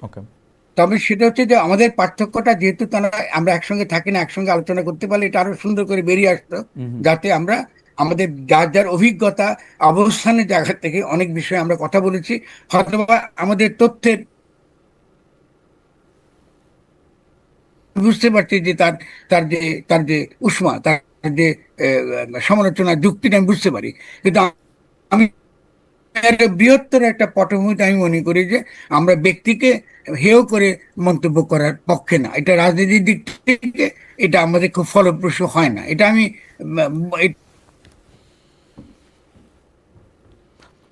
ফরহাদ ভাইয়ের কথা একটু কেটে কেটে আসছে, এটা কি সংযোগটার একটু প্রবলেম? আমরা ফরহাদ ভাই, এখন কি আপনি আমাকে শুনতে পাচ্ছেন? জি ফরহাদ ভাই বলেন। আমি আপনাকে শুনতে জি ফরহাদ ভাই বলেন, একটু ফ্রিজ হয়ে গেছিল। আচ্ছা, তাহলে আমি আমি বলছি যে যখনই তারা পিনাকি যখন একটা একটা অবস্থান নিচ্ছেন, তার যে বিশেষ ভাষা ব্যবহারের পদ্ধতি, এবং পিনাকি খুব সুন্দরভাবে বলে যে আমি তো এটা ভদ্রলোকদের জন্য লিখিনি, আমি সব সাপোর্ট করি। ফলে তাদের এই যে জনগণের কাছে ছড়িয়ে যাওয়া, একটা জনমত তৈরি করবো, এটি গুরুত্বপূর্ণ। আমি মনে করি যে আমার ভূমিকাটা যদি কিছু থেকে থাকে, আপনি যেভাবে হাজির করেছেন এই তিনজনের পাশাপাশি, আমার ভূমিকাটা হচ্ছে যে মূলত মূল মর্মটা, রাজনীতির মূল মর্মের জায়গাটা ধরিয়ে দেবার চেষ্টা করা, এবং এটাকে পিপলের কাছে নিয়ে যাবার দায়িত্ব তারা নানানভাবে তারা করেছে। অনেকে সমালোচনা করে তাদের এই তথ্যটা ঠিক নয়, বা অনেক সময় উস্কানি দিয়েছে, অনেক সময় তারা বম্ব সৃষ্টি করেছে, এই সমালোচনা থাকতে পারে, আমি সেটার মধ্যে প্রবেশ করছি না। যে কোনো রাজনীতি, যে কোনো রাজনৈতিক ক্যাম্পেইনটা অলওয়েজ সাধারণ মানুষের মধ্যে একটা জনমত তৈরি করার চেষ্টা, সেই থেকে তারা তাদের জায়গা থেকে করেছেন। ইনফ্লুয়েন্সার হিসেবে তারা ডেফিনেটলি সফল। আমি বলি যে এখন আমাদের কাজটা হচ্ছে যে আমরা একটা কম্প্রিহেন্সিভ একটা একটা বাংলাদেশকে গঠন করবার জন্য একটা কম্প্রিহেন্সিভ, আমি পুরনো ভাষা ব্যবহার করছি, রণনীতি এবং রণকৌশল আমরা তৈরি করতে পারি কিনা, যাতে পিনাকি বলুন, কি ইলিয়াস বলুন, কি আমাদের কনক সারার বলুন, এবং আমরা এখানে যারা আছি, আমরা মিলিয়ে একটা একটা রণনীতি এবং রণকৌশল, একটা যে নীতি, আমরা কি চাই, আমরা এই নতুন রাষ্ট্র গঠন করতে চাই, সেই রাষ্ট্রের রূপটা কেমন হবে, সেটা ওকে, একটা আলোচনার ব্যাপার আছে। ওকে, তারপরে আসবে কৌশলের প্রশ্ন, ওকে। এটা আমরা কি করে বাস্তবায়িত আমি করব। আমি এই জায়গায় যদি আমরা এইটা আমার পৌঁছাতে পারি, এইটা এটা আমার একটা বিরাট। এইটা আমার দ্বিতীয় প্রসঙ্গ। আপনি মোটামুটিভাবে সরকার প্রধান, সেনা প্রধান, বিএনপি, জামাত, এনসিপি, ইসলামী দলগুলো, আমাদের সোশ্যাল মিডিয়া ইনফ্লুয়েন্সারদের মধ্যে যেই তিনজনের কথা আপনি আলাদা আলাদা করে বললেন, তাদের সবার সম্পর্কে আপনি আপনার মতামত মন্তব্য দিয়েছেন, দর্শকরাও আপনাকে শুনেছেন। আমি এইবার আপনার কাছে এই বিষয়টা একটু বুঝতে চাই যে আপনি প্রথম থেকেই যে মানে 8 তারিখ থেকে আপনি বলছেন যে একটি একটি প্রতিবিপ্লব, যেটাকে আপনি সাংবিধানিক প্রতিবিপ্লব বলছেন, সেটি হয়েছে। আপনি সরকার বদলের কথা আপনি আগেও বলেছেন, সরকার হয়তো আমেরিকানরাই বদলায় দিবে, রাষ্ট্রের ব্যাপারটা নিয়ে আপনি কথা বলেছেন। কিন্তু আমার একদম স্পেসিফিক প্রশ্ন, আপনি যদি রাষ্ট্রের বদল করতে চান, সেই ক্ষেত্রে আপনি দায়িত্বটা কাকে দিবেন, কি উপায়ে দিবেন? ধরা যাক আপনি যদি ডক্টর মোহাম্মদ ইউনূসকেই বলতেন যে তুমি রাষ্ট্রের বদলটা সম্পন্ন করো, যেটা আপনি বিএনপির চাপের কথা বলতেছিলেন, সেইটা আপনি মানে কিভাবে পিক করতেন যে এটা ডক্টর মোহাম্মদ ইউনূস, এটা ফরহাদ মজম না, এইটা আলী রিয়াজ না, এটা ডক্টর মোহাম্মদ ইউনূস, এই পিকটা আপনি কিভাবে করতেন, মানে এইটা কিভাবে সম্ভব হতো, এটা যদি আমাদের একটু বলেন। যে আমরা যদি আপনার তর্কের প্রেমিসটা পুরো ধরেও নেই যে হ্যাঁ আমাদের রাষ্ট্রের এই জিনিসগুলি তো বদলাইতেই হবে, না বদলায় আমরা সরকার বদলায় আমাদের আমাদের ফায়দাটা কি আসলে, আপনি এটা আসলে কিভাবে তাদেরকে চিহ্নিত করবেন? মানে আমাদের তো কোনো সাদা ঘোড়া পাঠানোর উপায় নাই। জি প্রথমত হলো যে এই বিষয়টা কিন্তু আমি অনেকবার বলেছি, আবারও বলি, এটা জি একটু একটু একটু আরেকবার বলছি। জি সেটা হলো আমি বারবারই বলেছি, ফলে প্রথম কাজটা হচ্ছে ডক্টর ইউনূসকে পূর্ণ ক্ষমতা, এখন আমি মনে করি না ডক্টর না ইউনূসকে ফরহাদ ভাই, পূর্ণ ক্ষমতা। ফরহাদ ভাই, আমরা আমরা আমরা কিভাবে আপনি এটা করবেন সেইটা আমরা আলোচনা আসবো। আপনি কিভাবে তাকে সিলেক্ট করবেন এই আলোচনাটা যদি আমাকে আগে বলতেন। কারণ আমরা আমরা কাকে সিলেক্ট করবো? হ্যাঁ, কিভাবে সিলেক্ট করবেন, মানে ডক্টর ইউনূসকে কিভাবে সিলেক্ট করবেন, মানে পূর্ণ ক্ষমতা দিবেন, অর্ধেক ক্ষমতা দিবেন, এখন সেটা তো আপনি পরে দিয়েন, সিলেকশন প্রক্রিয়াটা আপনি আমাকে একটু আগে বলেন না, যে সিলেকশন ওয়াই। প্রক্রিয়াতে তখন তো এটা তো হিস্টোরিক্যালি ঘটেছে খালেদ, এটাকে তো আন্ডু করার তো কোনো উপায় নেই। ওকে, আর যদি আমরা আন্ডু করতে চাই তাহলে আমাদের আলোচনা করতে পারি, সমস্যা নেই আমাদের। না কিন্তু আমরা যেভাবেই করি না কেন, না আমরা যেভাবেই এটা করি না কেন, এটাকে আবার ভালো বলতে পারছে না। কারণটা হলো যে মন্দ কেন বলতে পারছে না, কারণ আন্তর্জাতিক ভূরাজনৈতিক যে সকল সমস্যাগুলো ছিল, তাকে যদি আমরা মোকাবেলা করতে চাই, তাহলে ডক্টর ইউনূসের নির্বাচনটা সঠিক ছিল। ওকে, এইটা আমি মাইনে নিলাম। 2 নাম্বারটা হলো ডক্টর, আচ্ছা 2 নাম্বার আমি শেষ জি করে একটা জি করি, জি কারণ ইম্পর্টেন্ট, জি বাকিগুলো ইম্পর্টেন্ট। জি 2 নাম্বার হলো আমরা অনেকেই বুঝতে পারিনি যে ডক্টর ইউনূস এটা তিনি আসবার পরে তিনি একটা সেনা সমর্থিত উপদেষ্টা সরকার মেনে নেবেন, হুম কারণ তাকে আমরা অনেক বড় সম্মান দিয়ে এনেছিলেন, হুম এটা তিনি মেনে নিয়েছেন। এটা আমরা তো অ্যান্টিসিপেট করতে পারি নাই, কারণ তার তো উচিত ছিল আমি সেনা সমর্থিত বসে চাই নাই, আমি একটা অন্তর্বর্তীকালীন সরকার চাই। আমার যে অন্তর্বর্তীকালীন সরকার একটা নতুন গঠনতান্ত্রিক প্রক্রিয়া শুরু করবে, এবং তার কিভাবে করতে হবে তার ফর্মুলা আমি বারবারই প্রথম দিন থেকে দিয়ে এসেছি, যে তিনি এসে বলবেন যে আমরা আজকে থেকে এই অন্তর্বর্তীকালীন সরকার ক্ষমতা গ্রহণ করেছে, এবং বিদ্যমান যা আইন আছে সে আইন অনুসারে রাষ্ট্র চলবে, শুধুমাত্র যে সকল আইন আন্তর্জাতিক আইনের সঙ্গে সাংঘর্ষিক এগুলো বাতিল হয়ে যাবে। এবং আমাদের প্রথম, ওকে আপনি খেয়াল করেন কি সমস্যাটা করছেন, আপনি যেই আইনে আপনি যে কোর্টে যে আদালতে বিচার করছেন সে আদালত সম্পর্কে আন্তর্জাতিক সমালোচনা আছে। তো আপনি ওই আদালত রাখবেন না কেন? আপনাদের গণ আদালত তৈরি করার কথা, যাতে দ্রুত বিচার আপনাকে সম্পন্ন হতে পারে। আর যেহেতু ডক্টর ইউনূসের হাতে পূর্ণ ক্ষমতা নাই, ফলে তদন্ত করার ক্ষমতাও তার হাতে নাই। ফলে এগুলো তো বুঝার বিষয়, এটা তো অত্যন্ত কাণ্ডজ্ঞানী না বিষয়। কিন্তু ফলে পূর্ণ ক্ষমতা ফরহাদ ভাই, অন্তর্বর্তীকালীন ফরহাদ ভাই, ডক্টর মোহাম্মদ ইউনূস যতটা মানে পশ্চিমা, মানে আমি যদি বলি যে উনি যতটা পশ্চিমা লোক বা পশ্চিমা শিক্ষায় শিক্ষিত লোক, উনি কি একটা গণ আদালত করার বা সংবিধান স্থগিত করে বা যেটা আপনি প্রথম থেকে বলতেছিলেন ছুঁড়ে ফেলে দিয়ে ধরেন শহীদ মিনারের শপথ নিয়ে একটা লোক, উনি তো খুবই কাঠামো, মানে উনি তো খুবই স্ট্রাকচারাল মানুষ, মানে উনার পক্ষে কি এটার বিকল্প আর কোনো কিছু করা সম্ভব ছিল কিনা প্র্যাকটিক্যালি, যেই কারণে এটা উনি করে নাই। আর দ্বিতীয় যে কথাটা হচ্ছে এইটা উনি অন্তত কয়েকবার বলেছেন বলে আমি শুনেছি, কারণ উনি শপথ নেওয়ার পরে উনার সঙ্গে আমার সরাসরি কথা হয় নাই, উনি নাকি বারবার এই কথা বলেছেন যে আমি কিন্তু 111-এর মতো মানে ফখরুদ্দিন হয়ে মঈনুদ্দিন মাসুদুদ্দিনদের সরকারের মধ্যে যাইতে চাই না, আমার ক্ষমতা আর্মি থেকে এক্সক্লুসিভ হইতে হবে, এবং এইটা যদি তোমরা নিশ্চিত করতে পারো তাহলে আমি আসবো। সুতরাং উনি তো পূর্ণ ক্ষমতাবানই ছিলেন। আপনি যদি একটু আপনি যদি এইটা নিয়ে একটু এটা নিয়ে যদি একটু আপনি বলতেন। শুনুন, ক্ষমতার প্রশ্নটা শুধু ভূরাজনৈতিক শক্তির বলে হয় না। ভূরাজনৈতিক শক্তির বলে হয় না। রাষ্ট্রের যে পুরনো যে রাষ্ট্রটা, কলোনিয়াল যে রাষ্ট্রটা আমরা ধারণ করছি, ফলে সে রাষ্ট্রটাই তো নড়বড়ে। আমি এটা দ্বারা তো কোনো মৌলিক কোনো পরিবর্তন কিছু করতে পারবো না। দেখেন, আপনাকে ডক্টর ইউনূসকে আনডান করে দিয়েছে, তার বিভিন্ন রকম কাজকে বিভিন্ন সময় কিন্তু আপনার প্রতিবন্ধকতা তৈরি করেছে আমলাতন্ত্র। তিনি পারেন না এটা করতে, এটা সম্ভব না তার পক্ষে করা। আর দ্বিতীয়ত, তিনি যেহেতু শপথ নিয়েছেন এই পুরনো সংবিধানের অধীনে, ফলে পুরনো আদালত রয়ে গেছে, পুরনো আইনই আছে আর পুরনো প্রক্রিয়ায় আছে। আপনি যে এখন যে আপনার ওই যে মামলা করতেছেন, একজনের সঙ্গে আরো 100 জন জুড়ে দিচ্ছেন, এইটা মোকাবেলা করতে করতেই তো তার দিন শেষ হয়ে যাচ্ছে, তার পক্ষে সম্ভব না এটা করা। ফলে সেই জন্য আপনাকে পূর্ণ ক্ষমতা লাগবেই। এটা কিন্তু আমরা কিন্তু গত 1 ফরহাদ ভাই, বছরে কিন্তু ফরহাদ ভাই, এটা প্রমাণিত হয়েছে। আপনার কাছে কি মনে হয় না যে বলুন। ক্ষমতা জিনিসটা অনেকটা উপলব্ধি করারও বিষয়? ডক্টর মোহাম্মদ ইউনূস যেহেতু রাজনৈতিক দলের বা মানুষের সমর্থনটা সেইভাবে উপলব্ধি করতে পারেন না, সেজন্য যতই আপনি তারে ক্ষমতা দেন তিনি আর ক্ষমতাবান হইতে পারবেন না। এই কারণেও একটা দলের বা গোষ্ঠীর আসা উচিত না, যারা নির্বাচন দিয়ে বা জনগণের ক্ষমতা দিয়ে আসে, আমার আপনার ইচ্ছার ফলেই শুধু বৈশা গেল, এটা হয় না। মানে আমি বলতে চাইতেছি ডক্টর মোহাম্মদ ইউনূস যদি একটা পলিটিক্যাল পার্টি 50 লাখ বা 50 কোটি ভোট নিয়ে আসতেন, তিনি অনেক বেশি স্ট্রং হইতেন কিনা। আমি তো তারা অনেক দুর্বল দেখি প্রথম দিন থেকেই, মানে এইটা তাহলে তো আওয়ামী লীগই ক্ষমতা থাকতো। ধরেন আপনি এগুলা পলিটিক্সে খুব ভালো তর্ক না, জি তাহলে তো আওয়ামী লীগই তো ক্ষমতায় থাকতো। না, তার আওয়ামী লীগ চেয়ে তো বড় শক্তিমান আওয়ামী লীগ কিছু তো মানুষের ম্যান্ডেট নিয়ে আসে নাই ভাই, শক্তি গত বলতে 15 আপনি বছর তো নাই আওয়ামী লীগের ম্যান্ডেট জনগণের। ম্যান্ডেট ম্যান্ডেট শব্দটা এটা বিতর্কিত, এটা অস্পষ্ট। আচ্ছা, জনগণের ভোটই তো নাই, জনগণের ভোট তো নাই আওয়ামী লীগের জন্য গত 10 বছর। এটা আওয়ামী লীগ সবচেয়ে ভালো জানে, অভিপ্রায় ঠিক সবচেয়ে ভালো জানে আওয়ামী লীগ। খালেদ, আমি বলি, আমরা পলিটিক্যাল আলোচনা করলে আমাদের কিছু ক্যাটাগরি সাবধানে ব্যবহার করতে হবে। ভোট কিন্তু সঙ্গে অভিপ্রায় কোনো সম্পর্ক নেই। ওকে, জনগণের অভিপ্রায় শব্দটা কিন্তু বলা হয় অভিপ্রায়। দেখেন, বারবার কিন্তু আমি বলছি অভিপ্রায়টা, এই অভিপ্রায়টা কিন্তু এটাকে সামষ্টিক অভিপ্রায় রূপ দিতে হবে। আমি বললে হবে না, এটা আমার অভিপ্রায় না বা খালেদের অভিপ্রায় না। আমরা যে তর্ক বিতর্ক করছি, এটা কিন্তু রাষ্ট্র গঠন প্রক্রিয়ার অংশ। এটা মনে রাখেন, আপনি কিন্তু ইতিমধ্যেই কিন্তু কন্ট্রিবিউট করছেন ওটা। কারণ আমি যে কথা বলছি এটা জনগণ শুনবে। আপনি যতগুলো এই শো করেন, জনগণ শুনছে, এর মধ্যে দিয়ে কিন্তু তার একটা ইচ্ছা, একটা অভিপ্রায় কিন্তু গড়ে উঠছে।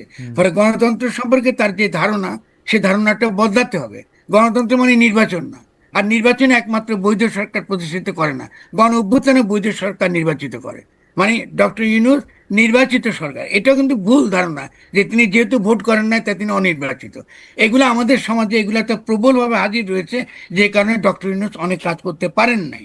কারণ আমাদের ধারণা যে যেহেতু তিনি নির্বাচিত নন, অতএব তিনি বুঝি আপনার এই দীর্ঘকাল তিনি শাসনে বা রাষ্ট্র গঠন প্রক্রিয়ার ভূমিকা রাখতে পারবেন না। এটা ভুল চিন্তা, এগুলা পলিটিক্স, এগুলো নাই এগুলা। ফলে আমাদের কিছু বেসিক কনসেপ্টটা পরিষ্কার করতে হবে যে আমাদের অবশ্যই ভোট লাগবে। ভোট মানে হলো নির্বাচন। আমি যদি আজকে গণপরিষদ নির্বাচন করতে চাই, তাহলে ভোটেই গণপরিষদ নির্বাচন করব। আর গণপরিষদের ভূমিকাটা কি? গণপরিষদের ভূমিকাটা হচ্ছে এই যে জনগণের সামষ্টিক অভিপ্রায়কে রূপ দেওয়া, জনগণের সামষ্টিক, কারণ বিভিন্ন সমাজ থেকে বিভিন্ন প্রতিনিধি হিসেবে তারা গণপরিষদে আসবেন কি জন্য? একটা গঠনতন্ত্র প্রণয়ন করবার না জন্য। না সেখানে তারা তর্ক বিতর্ক করবে, না, কিন্তু ফরহাদ তার ভাই, মধ্য দিয়ে একটা সামষ্টিক, এটা শেষ করে একটু, জি তার মধ্য দিয়ে একটা সামষ্টিক অভিপ্রায়টা গড়ে উঠবে, ওটাই হবে গঠনতন্ত্র।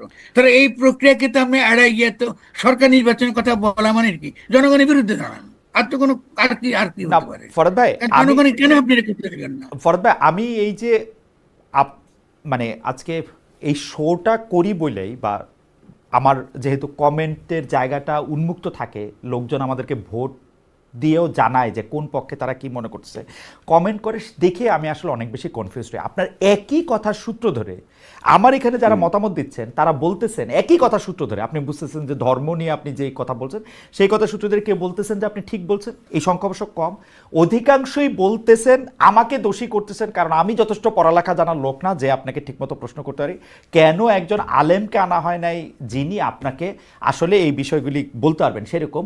আবার পাশাপাশি এই মতামত আসে যে আমি ইচ্ছা করে এরকম একটা বিতর্ক উস্কে দিচ্ছি যাতে একটা বিতর্ক সৃষ্টি হয়। সুতরাং মানে জনগণের অভিপ্রায় বোঝা তো ফরহাদ ভাই, আমি আমার মানে আমি একই জায়গা থেকে আমি 4 রকমের অভিপ্রায় পাই আসলে। মানে খুব ভালো উত্তর দিচ্ছে আপনাকে, যারা আপনাকে মন্তব্য করে তাদেরকে আমি উত্তর দিচ্ছি। জি আপনি 47 সালে আমরা পাকিস্তান পেয়েছি, জি তাহলে আপনার 47 থেকে আরম্ভ করে আমরা কয়দিন পরে আবার 72 সালে বাংলাদেশ কেন চাইলাম? ফলে অভিপ্রায় তো পরিবর্তন হয়, বিবর্তিত হয়, এটা ইতিহাস তো, it's a part of the history, 1 number. 2 number, ইসলামে আলেম বলে কোরআন হাদিসে যারা পড়াশোনা করে এদেরকে আলেম বলে না, আলেম মানে জ্ঞানী ব্যক্তি। ফলে আপনি জ্ঞানী ব্যক্তির ধারণাটা আপনি যে অনইসলামিক একটা ধারণা প্রয়োগ করবেন, এটা তো হবে না। 3 নাম্বার হলো, যারা আলেম ব্যক্তি, আমি যে ভুল বলছি এটা তারা ব্যাখ্যা করে বলুক, আমাকে যে আপনার এখানে বক্তব্য দিতে হবে এমন তো কোনো কথা নাই। আমি তো দেখি নাই যে তারা কেউ আমার সঙ্গে তর্ক করতে এসছে। আমি যখন মক্কা বিজয়ের কথা বলেছি, আমি যখন হেফাজতের পক্ষে দাঁড়িয়েছি, আমি যখন যখন সঠিক অবস্থান নিয়েছি, তখন তো আমার বিরুদ্ধে তারা করতে পারেনি।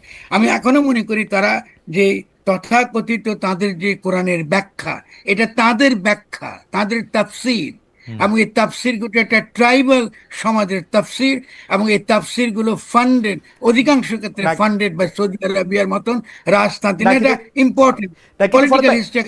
আপনি আমার একটু বলেন, আমি কিন্তু দেখছি যে এটা কিন্তু আজকে না, মানে ইন্ডিপেন্ডেন্ট টেলিভিশনের থেকেও আপনার বহু সময় এরকম শুনছি আপনাকে নিয়ে টকশো করা যাবে না, যেদিন শুনছি সেদিনই আপনাকে আমি জোর করে হলেও টকশোতে নিয়ে আসছি যে আপনার সাথে কথা বলা যাবে না কেন, এটা এসে আমাদের বইলা যান কেন এইটা।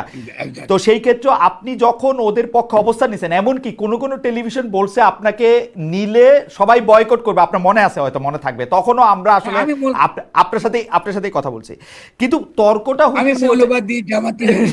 না ঠিক আছে।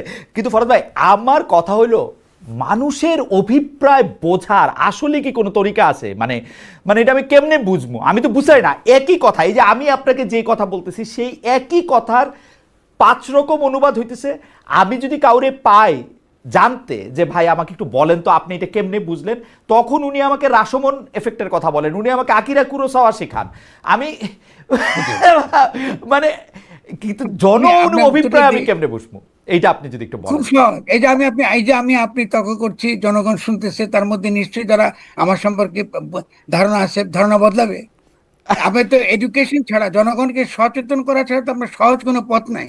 দেখুন, পলিটিক্সে তো সহজ পথ নাই। রাষ্ট্র এমন একটা জিনিস যেটা আপনাকে অবশ্যই একটা পর্যায়ে জনগণের অভিপ্রায়ের উপর দাঁড়াতে হবে। যেমন ধরুন, আজকে যে জনগণের অভিপ্রায় যে ছিল, তো শেখ মুজিবের পেছনে তো ছিল, আপনি বাঙালি জাতিবাদের পক্ষে তো ছিল, সে অভিপ্রায় কি বদলায় নাই? সে অভিপ্রায় কি আমরা বদলাইনি আলোচনা করে তর্ক করে? সে অভিপ্রায় ঘটনার প্রেক্ষিতে, সময়ের পরিপ্রেক্ষিতে তাপ এবং চাপ তো আসলে লোহাকেও গলা দিতে পারে, সেটা তো অন্য কথা। কিন্তু সেটা হলো একই মুহূর্তে আপনার কথা 3 ভাবে অনুবাদ হচ্ছে, সেইটা আমি বলতে চাইতেছি যে আমি তেলে কেমনে অভিপ্রায় বুঝবো। লোকজন কি আপনাকে, আপনি যেটা বলতেছেন 8 আগস্ট থেকে আপনি সাংবিধানিক প্রতিবিপ্লবের কথা বলতেছেন, আপনি এই গঠনতন্ত্রের পরিবর্তন, মানে আপনি নামটাই এখন আর রাখতে চান না, সংবিধান গঠনতন্ত্র আপনি বলতে চান, রাইটলি বলেন হয়তো, কিন্তু এইটা কি বোঝা যাচ্ছে কিনা? আমরা একটু আগাই ফরহাদ ভাই, আমাদের এমনি সময় শেষ, আপনার অনুমতি নিয়ে আমরা একটু আরেকটু বেশি সময় থাকি, আমরা একটু। আচ্ছা, সেই ক্ষেত্রে হলো যে আমি এইটার মধ্যে করতে চাই যে মার্কিন যুক্তরাষ্ট্রের সঙ্গে একটা সফল টেরিফ নেগোসিয়েশন বাংলাদেশ করছে। তবে মার্কিন যুক্তরাষ্ট্রকে আপনি আসলে একটা বক্তৃতা আপনার আমি শুনতে চাইতেছিলাম যে আপনি মার্কিন যুক্তরাষ্ট্রকে একটা দেশই আপনি বলতে চান না, এটাকে আপনি একটা ইসরায়েল, একটা রাষ্ট্র, এইটার একটা প্রতিচ্ছবি এরকম একটা আপনি বলতেছিলেন। তো সেইখানে আমরা এটা জানতে চাইছিলাম যে তোমরা আসলে কি দিলা বা কেমনে নেগোসিয়েশনটা করলা, কেমনে, নাকি এর যে ক্রেডিট তোমারে আমরা দিব এতে আমাদের কি হইলো। সেই ক্ষেত্রে আমরা শুনলাম যে এখানে একটা নন ডিসক্লোজার এগ্রিমেন্ট আছে। আমরা জানলাম যে একজন উপদেষ্টা বললো যে না এটা আমরা জানতে চাই, সেই উপদেষ্টাকে আবার ভুল বললো হচ্ছে সরকারের মুখপাত্র বলে আমরা তাকে চাই, আমাদের শফিক ভাই। এইটাকে আপনি আসলে কি হয় দেখেন, আপনাদের যদি সংখ্যায় বলেন, আমাদের আরো কয়েকটা বিষয় আছে আসলে। না, আমি প্রথমত আপনার ধরুন আমি বলবো যে আপনার যে যে উপদেষ্টাই বলেছেন তিনি একটা কথা খুব পরিষ্কার বলেছেন, তিনি নাগরিক হিসেবে বলেছেন। তিনি যে একটা পার্থক্যটা রেখেছেন যে সরকার হিসেবে বলা আর নাগরিক হিসেবে আমি অস্বস্তি বোধ করি, এটা খুবই পরিষ্কার ছিল সেই জায়গাতে। জি। তো এটা একটুখানি দুঃখজনক যে আমি শনিবার যদি এটা মনোযোগ দিয়ে খেয়াল করতেন, তাহলে তিনি ওই যেভাবে তিনি বলেছেন উনি ভুল বলেছেন এই শব্দটা তিনি ব্যবহার করতেন না, কারণ উনি প্রাজ্ঞ সাংবাদিক। তার উচিত ছিল যে এটা সরকার বিরোধী অবস্থান হয়েছে না, যে ভুল বলেছেন তিনি ভুল কিছু বলেননি। কথা ঠিক আছে, এটা আমরা বলতে পারি না ডিপ্লোম্যাটিক্যালি, যেহেতু সরকারে আমরা আছি, ফলে সরকারের সঙ্গে আমরা মার্কিন যুক্তরাষ্ট্রের সঙ্গে আমরা একটা নেগোসিয়েট করছি, ফলে এটা তো হতেই পারে। তিনি বলতে পারেন যে এটা উপদেষ্টার ব্যক্তিগত মত হতে পারে। তো আমি এটা হচ্ছে আমি বলবো তো এগুলো তুচ্ছ জিনিস, এগুলো গুরুত্বপূর্ণ ইস্যু না। গুরুত্বপূর্ণ ইস্যু হচ্ছে জি। যে গুরুত্বপূর্ণ ইস্যু হচ্ছে যে আমরা যে ট্যারিফ যে কমাবার জন্য যেটা করেছি আসলে তো কমাই নেই। কেন আমরা তো জানি না যে ট্যারিফের কমাবার বিপরীতে আমরা কি পরিমাণ অর্থ, পাল্টা অর্থ আমরা ওই বোয়িং কেনার নামে আমরা মার্কিন যুক্তরাষ্ট্রকে দিচ্ছি। এটা খুব ইম্পর্টেন্ট। দুই নম্বরটা হচ্ছে যে আমরা কি সারা জীবন এই যে দর্জির দোকানকে কি বলে ইন্ডাস্ট্রি বলে চালাবো, আর কতদিন চালাবো? আমাদের যে গার্মেন্ট ইন্ডাস্ট্রিগুলো, এটাই তো মূল যেটা মার্কিন যুক্তরাষ্ট্রে যায়। আমাদের তো আরো তো ডাইভার্সিফিকেশন লাগবে, ইকোনমিক ডাইভার্সিফিকেশন লাগবে। আমার ফলে আমরা একটা সেখান থেকে আমরা কাপড়ও কিনি বাইরে থেকে, মেশিনও কিনি বাইরে থেকে। আমরা খালি কি সস্তা শ্রমটা অ্যাড করি।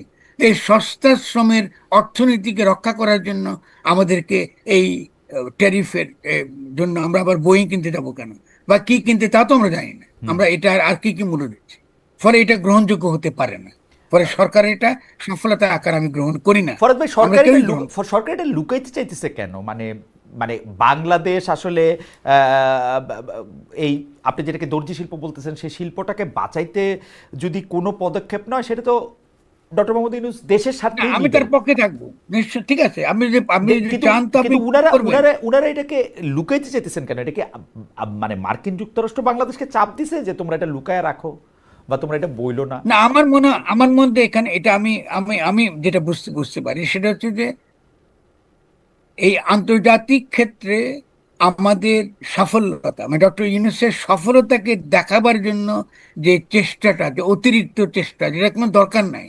কারণ ভূ রাজনৈতিক, ইতিমধ্যে খেয়াল করেন, ভূ রাজনৈতিক ছবি এটা কিন্তু বলতে যাচ্ছে। আজকে আজকে কি রাশিয়া, ভারত এবং চীন তাদের মধ্যে কিন্তু ঐক্য হয়ে যাচ্ছে। আমরা কিন্তু কমপ্লিটলি কিন্তু একটা নতুন মেরুকরণ ঘটছে, এবং আমাদের কিন্তু নতুন করে ভাবতে হবে। আপনি যদি শুধুমাত্র একটা প্রো আমেরিকান পজিশন নিয়ে আপনি বাংলাদেশকে চালাতে যান, এটা এটা সম্ভব হবে না।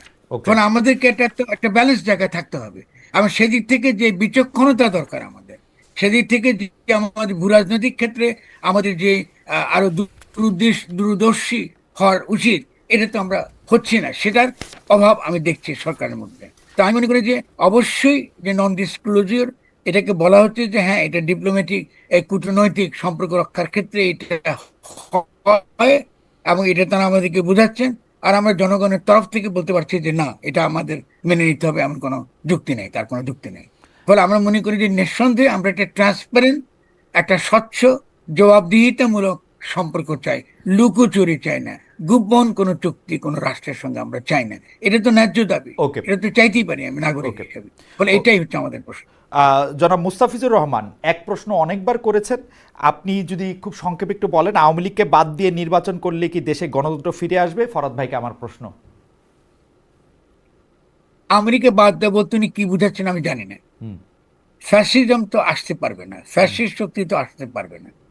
আর আওয়ামী লীগকে যদি হতে হয়, তাহলে আওয়ামী লীগের প্রথম তাকে নিজেকে তো আগে বদলাতে হবে। আওয়ামী লীগের তো একটা দায়িত্ব আছে, সে যে অপরাধগুলো করেছে তার জন্য অনুশোচনা, ক্ষমা প্রার্থনা করা। আপনি যে জামাতের কাছে ক্ষমা প্রার্থনা চান, তো আওয়ামী লীগের কাছে আমি ক্ষমা প্রার্থনা চাইতে পারি? এটা তো নিদেন পক্ষে আমাকে চাইতে হবে। আপনি কিছুই চাইবেন না, তারপরে আমি নির্বাচন করতে চাইবেন, এটা কি করে হবে?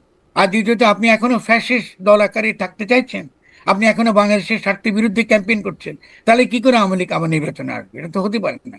আর দ্বিতীয়ত, বিপদের জায়গা তো অন্যত্র, কারণ আওয়ামী লীগ তো এসে বিএনপির সঙ্গে হাত মেলাচ্ছে। কারণ ওকে। পরাজিত শক্তি আকারে নির্বাচনের নামে যেখানে আমরা আপত্তি করছি, যে নির্বাচনের নামে তো আপনি পরাজিত শক্তিকে আবার পুনর্বাসিত করছেন, এখানে তো আমাদের বিপদের জায়গাগুলো। ফলে আমরা আমরা মনে করি যে এটা খুবই ভালো হবে যদি আওয়ামী লীগের একটা আত্মসমালোচনা আমরা দেখি, এবং ওকে। আওয়ামী লীগের ঐতিহাসিক অবদানটুকু আমরা, যারা আওয়ামী বিরোধী তথাকথিত, যারা একেবারে এক একটা আওয়ামী বিরোধী, তাদের আমি পক্ষে নই। আমরা মনে করি আওয়ামী লীগের যে ঐতিহাসিক অবদান আছে, এটাও আমাদেরকে আহ, আলোচনার মধ্যে আনতে হবে। ওকে। যদি আমরা সেই রাজনৈতিক প্রজ্ঞা দেখাই, এবং আমরা সেটা আমাদের আমাদের উপর নির্ভর করবে, যদি দেখাই, তাহলে আওয়ামী লীগ নিশ্চয়ই ক্ষমতা আসবে। মুসলিম লীগ তো বিরাট একটা দল ছিল, এখন তো মুসলিম লীগ বলে কিছু নাই। হুম। তাতে খুব একটা ক্ষতি বৃদ্ধি হয়েছে বলে আমার মনে হয় না। ন্যাপও তো একটা বড় দল ছিল, তো ন্যাপ তো নাই, তাতে খুব ক্ষতি বৃদ্ধি হয়েছে বলে আমাদের মনে হয় না। তো সেজন্য আওয়ামী লীগ যদি চলে যায়, হিস্টোরিক্যালি তার বিলুপ্তি ঘটে, অসুবিধাটা কোথায়? হা হা করার তো কিছু নেই। ওকে।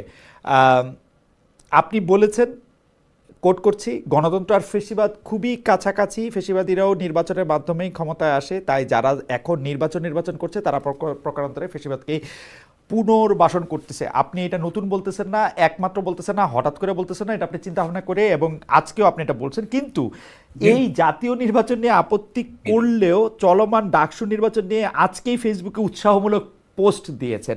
এইটার কারণ আপনি একটু বলবেন কিনা? আপনি বলেছেন দরকার বিশ্ববিদ্যালয় পুনর্গঠন, ডাকসু নির্বাচনের মধ্যে দিয়ে শিক্ষার্থীরা নতুন বাংলাদেশ গঠনের রাজনীতি শক্তিশালী করতে পারে কিনা এটাই এখন দেখবার বিষয়। আগে তো কখনো পারে নাই, ডাকসু থেকে আমরা অনেকেই বলেন যে কিছু পাই নাই। এই জায়গাটা থেকে যদি আমাদের বলেন, বাংলাদেশের রাজনীতিও যেমন, ডাকসুও তেমন, ভালো কিছু আসে নাই।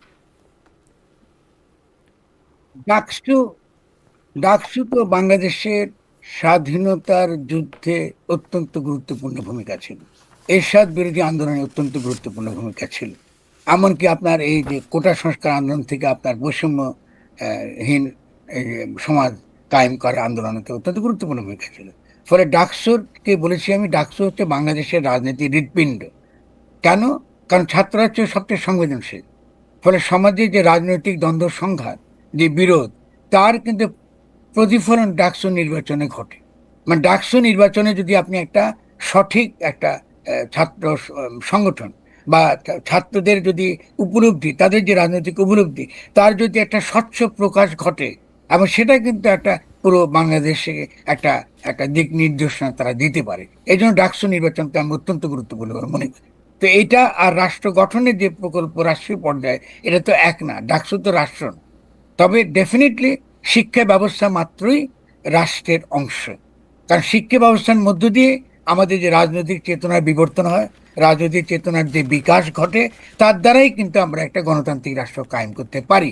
এবং বিশেষত তার প্রতিবেশীদের প্রতি তার যে দৃষ্টিভঙ্গি, এই দৃষ্টিভঙ্গি থেকে কাটিয়ে না উঠলে ভারতের আভ্যন্তরীণ ভারত স্থিতিশীল হতে পারবে না। এটা অসম্ভব। আপনি ওকে। 35% আপনি মুসলিম পপুলেশন নিয়ে আপনি মুসলমানদের বিরুদ্ধে সারাক্ষণ আপনি একটা মুসলিম নিধন, মুসলিম নির্মূল রাজনীতি করবেন, এটা কি সম্ভব? এটা অসম্ভব ব্যাপার। জি। ফলে আমরা তার শিকার হচ্ছি সারাক্ষণ। ফরাদ ভাই, আমাদের আর দুইটা প্রসঙ্গ আছে। একটা প্রসঙ্গ হচ্ছে যে আমার অনেক বন্ধু আমাকে ব্যক্তিগত মেসেজে জানাচ্ছেন যে এই 1971 সালের মুক্তিযুদ্ধে নিহতের সংখ্যা নিয়ে আপনি কোনো মন্তব্য করবেন কিনা? না, নিহতের মন্তব্য নিয়ে তো এইটা তর্কটা পুরো শহীদের সংখ্যা নিয়ে এটা কোনো তো মন্তব্য করবেন না? জি। ডেফিনেটলি আমি মনে করি যে আমাদের জন্য যেটা অত্যন্ত খারাপ হয়েছে, সেটা বিচার বিভাগ যখন এইসব ক্ষেত্রে হস্তক্ষেপ করে। ফলে ইতিহাসবিদদের উপর তো এটা ছেড়ে দেওয়া উচিত। কারণ আপনি যদি একজন লোকও মারা যায়, তাও তো মুক্তিযুদ্ধ বৈধ। এটা তো সংখ্যা দিয়ে এত ঠিক হয়নি। আপনি যদি পাকিস্তান যদি 25শে মার্চের রাত্রে গণহত্যা না চালাতো, তবুও বাংলাদেশের স্বাধীনতা ছিল বৈধ। তো ফলে আমরা কিন্তু এই কথাগুলো বলে আমাদের ক্ষতিটা হয় যে যেহেতু আমাদেরকে 30 লক্ষ লোক মারা গেছে, অতএব আমরা স্বাধীন হয়েছি। No, it is not true. আপনি যদি সিরাজ আহমদ খানদের যদি রাজনীতি আপনি দেখেন, তো তিনি তো তরুণ বয়স থেকে বাংলাদেশ স্বাধীন করার কথা বলেছেন। তার যে নেতা কি ছিল, তার নেতা ছিল সুভাষচন্দ্র বসু। তিনি তো চেয়েছেন যে আপনার সুবে বাংলা, যে আপনার বাংলা, বিহার, উড়িষ্যা, এটা তো তার একটা স্বাধীন তার সত্তা ছিল। বাংলা ভাষা মিথিলা ভাষা, মৈথিলি ভাষা থেকে এসছে। বাংলা ভাষার সঙ্গে আপনার বিহারের সম্পর্ক আছে, উড়িষ্যার সম্পর্ক আছে খুব ক্লোজ। আসামের ভাষা বাংলা ভাষা অত্যন্ত কাছাকাছি। তাহলে একটা বৃহত্তর ভৌগোলিক অর্থে, ভাষা এবং সাংস্কৃতিক অর্থে একটা পরিমণ্ডল, একটা রাজনৈতিক পরিমণ্ডল তো আলাদা। এটা তো হিন্দুস্তানের অন্তর্গত ছিল না কখন। তারপরে এই চিন্তা তো কোনো অন্যায় কোনো চিন্তা নয়। আপনি তো ইংরেজদের মানচিত্র মানতে হবে একদম, এটা তো মানবার তো কোনো বাধ্যবাধকতা আমাদের নাই। কিন্তু তার মানে এই নয় যে কালকে আমরা, একটু বলি খালেদ, তার মানে এই নয় যে কালকে আমরা এই পশ্চিম বাংলাকে, নর্থ ইস্টকে বাংলাদেশের সঙ্গে একত্র করব, এটা আমাদের যুক্তি নয়। আমাদের যুক্তিটা হচ্ছে যে এই যে বৃহত্তর ভূগোল, এই ভূগোলের কথা মনে রেখে আমাদেরকে এই বিশ্ব সভায় যে আন্তর্জাতিক যে পুঁজিতান্ত্রিক ব্যবস্থা, যে গোলকায়ন ব্যবস্থা, এর মধ্যে আমাদের একটা একটা একটা একটা একটা রাজনীতি গড়ে তুলতে হবে। সেই রাজনীতির মধ্যে আমাদের নর্থ ইস্টের সঙ্গে সম্পর্ক ভালো করতে হবে, বিহারের সঙ্গে সম্পর্ক ভালো করতে হবে, উড়িষ্যার সঙ্গে, আসামের সঙ্গে সম্পর্ক ভালো করতে হবে। ফলে সেদিক থেকে তো এটা খুবই গুরুত্বপূর্ণ বিষয়। তো সংখ্যা নিয়ে আমি কি করবো? সংখ্যা তো ইম্পর্টেন্ট, কারণ আমাদের তো একটা সাংস্কৃতিক ঐতিহ্য আছে। ফরাদ ভাই, এখানে দুইটা প্রসঙ্গ, মানে একজন বলতেছেন যে ঠিক আছে, এটা যা বলা হয়েছে সেইটার মধ্যেই আমরা থাইকা যাই, এটা নিয়ে আর কথা বলার দরকার নাই। আরেকজন বলতেছেন যে আমরা তো যে কোনো সময় যে কোনো কিছু নিয়ে, আরেক গ্রুপ বলতেছেন আর কি, যে কোনো সময় নিয়ে এটা কথা বলতে পারে। আপনি কোনটা মনে করেন, যে এটাকে আসলে যেখানে এটা এই অবস্থা আছে থাইকা যাওয়া ঠিক হয়েছে, নাকি 2000 অভিযোগ পড়ছে, একটা গবেষণাপত্রে দেখা গেছে যে 2000 জনের ব্যাপারে অভিযোগ পড়ছে, যেটাকে আবার অনেকে মনে করছেন যে উনি বলছেন 2000 লোকই মারা গেছেন, এইটা ঠিক আছে? মানে কোনটা আপনি ঠিক মনে করেন? আমি মনে করি যে আপনি যারা রিয়েলি যারা ইতিহাস চর্চা করেন, এই ক্ষেত্রে যাদের বিশেষজ্ঞতা রয়েছে আলাদা, এটা তাদের উপর ছেড়ে দেওয়া উচিত। এটা আদালতের বিষয় নয়। আর এটা নিয়ে আমাদের এখন, আপনার ধরুন এই 2025 সালে এইটা একটা তর্ক করাটা আসলে দরকার নেই। আমি মনে করি যে পিনাকি যে প্রশ্নটা তুলেছে, সেই প্রশ্নটা অন্য অর্থে এটা তাৎপর্য আছে, যে এটা তো ইস্যু একটা। আপনি যে জাস্ট একমাত্র সংখ্যা দিয়ে যেভাবে একটা বাঙালির চেতনা আপনি গড়ে তুলেছেন, যে পাকিস্তানের প্রতি আপনি যে নেতিবাচক একটা ধারণা আপনি গড়ে তুলেছেন, এটা তো ঠিক না। কারণ আপনি খেয়াল করেন, বাঙালি জাতিবাদীরা যে তত্ত্বটা বারবারই দিয়েছে যে এটা একটা রেসিস্ট যুদ্ধ ছিল, পাঞ্জাবি বনাম বাঙালি। ফলে জাতিবাদীর কাল পর্ব আমাদেরকে কাটিয়ে আসতে হবে। আমরা এখন জাতিবাদীর যুগে বাস করি না। এখন আমরা একটা বিশ্ব পুঁজিতান্ত্রিক ব্যবস্থার মধ্যে বাস করছি। আমাদেরকে একটা রাজনৈতিক জনগোষ্ঠী হিসেবে আমাদের গড়ে উঠতে হবে। ফরাদ ভাই, আপনি নিশ্চয়ই লক্ষ্য করছেন যে খালি আলোচনাটা খালি সংখ্যায় নাই, কিন্তু আলোচনাটা এমনও আছে যে পশ্চিম পাকিস্তান পূর্ব পাকিস্তানকে আসলে ততটা শোষণও করে নাই। ভারত বিভিন্নভাবে গ্যাঞ্জাম ট্যাঞ্জাম লাগায় এই দেশটা, মানে নানা ধরনের আলাপ আলোচনায় আছে। মানে আমাকে তরুণরা প্রশ্ন করে যে এই ব্যাপারটা, এটা আমি কি জানি, আমি আমার মতো করে আমারটা আমি বলতে চাই যে আমি মনে করি 1971 মুক্তিযুদ্ধ, বাংলাদেশের স্বাধীন হওয়া, এটা আমার কাছে খুবই গুরুত্বপূর্ণ, বোধহয় সবচেয়ে গুরুত্বপূর্ণ ঘটনা। কিন্তু কারো কারো কাছে মনে হয় যে পুরোটাই ষড়যন্ত্র। কোনো লোকজন বলতে থাকে পুরোটা ষড়যন্ত্র, বা না হইলে আরো ভালো হইতো, একটা কনফ্রন্টেশন এখনো হইতে পারে কিনা। আপনি এটা নিয়ে কি এক দিলেন বলবেন কিনা? আমাদের শেষ প্রসঙ্গে আমাদের যাবো আর কি, আপনি এটা বললে। হ্যাঁ, না, এটা আমি বলেছি। আমি এত সময় কম, তো এত ব্যাখ্যা করতে পারবো না। আমি কুইকলি দুইটা কথা আপনাকে বলি।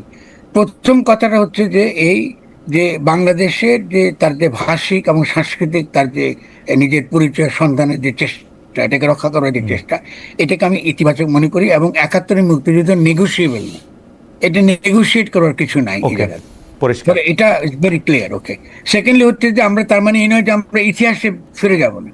আমরা ইতিহাসে বুঝবো যে কেন 71 মুক্তিযুদ্ধটা হলো, এবং কি করে যুদ্ধের মধ্যে দিয়ে আমাদের চেতনাটা আমরা একটা ভাষার প্রতি, আমার সংস্কৃতির প্রতি, আমার বিশ্বের ধরনের আমার একটা কমিটমেন্ট, আমার আত্মার সঙ্গে এটা যুক্ত হয়ে গেছে।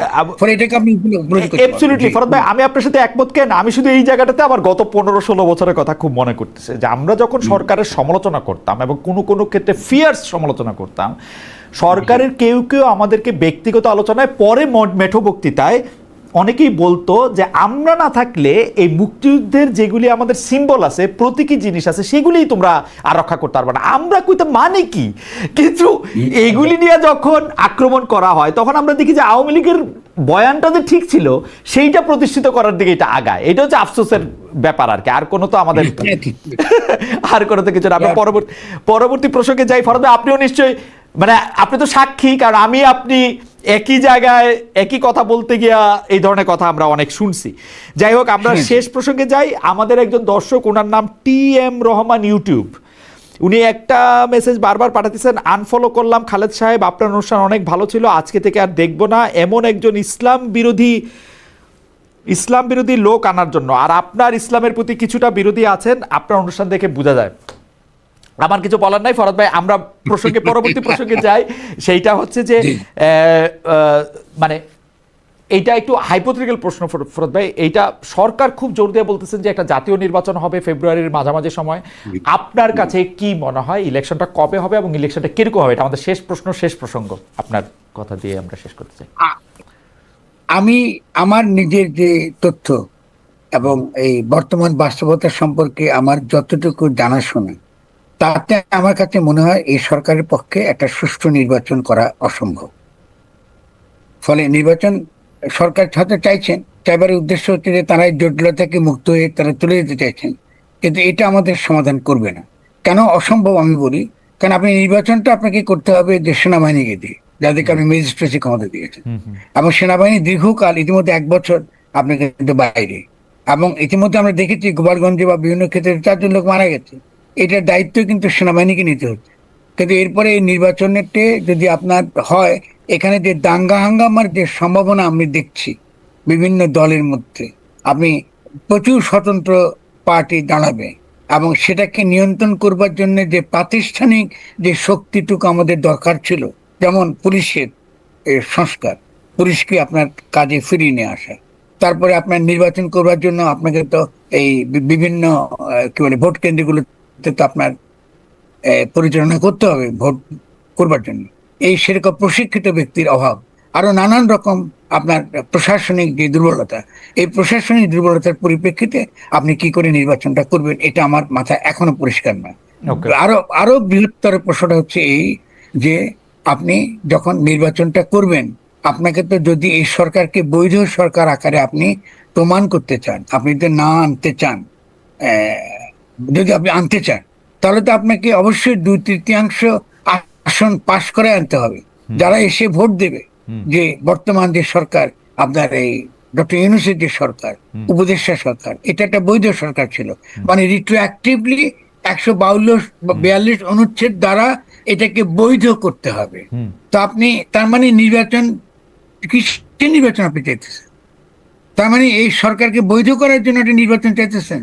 এই সরকার তো বৈধ নয়, তো তাকে তো বৈধ হয় করতে হবে নির্বাচনের মাধ্যমে। তাহলে এই সরকারের পক্ষে কি আসলে এরকম 2/3 আসন তাকে পাশ করে আনতে হবে এই সরকার? কি না পারবে? না না না ফরহাদ ভাই, এটা তো পক্ষ বিপক্ষ নির্বিশেষে সবাই তখন ভোট দিবে এই সরকারের বৈধতার প্রশ্নে। মানে ধরা যাক জামাত বিরোধী দলে গেল, সবাই দিবে। কি করে এনশিওর করবেন? না, এটা তো এনশিওর করতে পারবেন না আপনি এনশিওর করার তো কোনো নাই তো। এটা তো আপনি জনগণের দ্বারা আপনি ইউনূস সরকারকে যদি কেউ বৈধতার প্রশ্নে জামাত ইসলামী বা বিএনপি বা ভাইস ভার্সা যে কেউই না দেখ, তারা তো জনগণ দিয়ে প্রত্যাখ্যাত হবে। তারা যদি তখন বলে যে না আমি বৈধতা দিব না, এটা তো হবে না মনে হয়। আমার মনে হয় যে তারা সবাই তো একমত হবে, 300 জনই একমত হবে, মানে কোনো দল মত নির্বিশেষে এই প্রস্তাবে। না ঠিক আছে, এটা তো আপনি যেটা বলছেন, এটার এই ব্যাপারে আমি নিশ্চিত নই।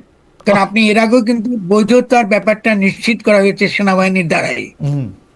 এর আগের যে নির্বাচন হইতে পারে, এটা তো আমার মানে আমার বাহিনীর না না দ্যাটস ফাইন। আপনি যখন সেনা অভ্যুত্থানের পরে যখন নতুন করে যখন নির্বাচন হয়েছে, সেই সেনা অভ্যুত্থানকে বৈধ করা হয়েছে, কিন্তু ওই তখনকার এজেন্সিগুলো বিভিন্ন আসনে তাদের লোককে নির্বাচিত করে এনে। ওকে, ফলে আসলেই যে আপনি নির্বাচিত হলে যে আপনাকে বৈধ হতে হবে তা তো নয়। ফলে আমরা এখানে একটা অস্পষ্টতা রয়ে গেছে, আমি ওই অস্পষ্টতা আমি জানি না সরকার কি করে এটা মীমাংসা করবে। সেক্ষেত্রে আমি মনে করি যে তাকে অনেক বেশি সতর্ক হতে হবে, এবং আইনের প্রশ্ন, বৈধতার প্রশ্ন একটা গুরুত্বপূর্ণ রাজনৈতিক প্রশ্ন, এটাকে এড়িয়ে যাওয়ার কোনো সুযোগ নেই। জনাব ফরহাদ মজার, আপনাকে অনেক ধন্যবাদ। ঢাকার বাইরে থেকে আমাদের সাথে যুক্ত হয়ে অনেকগুলি বিষয়ে আপনি আপনার মত দিয়েছেন, উত্তর দিয়েছেন, আমাদের প্রশ্নের জবাবেও আপনি আসলে অনেকক্ষণ কথা বলেছেন। আপনাকে অনেক অনেক ধন্যবাদ।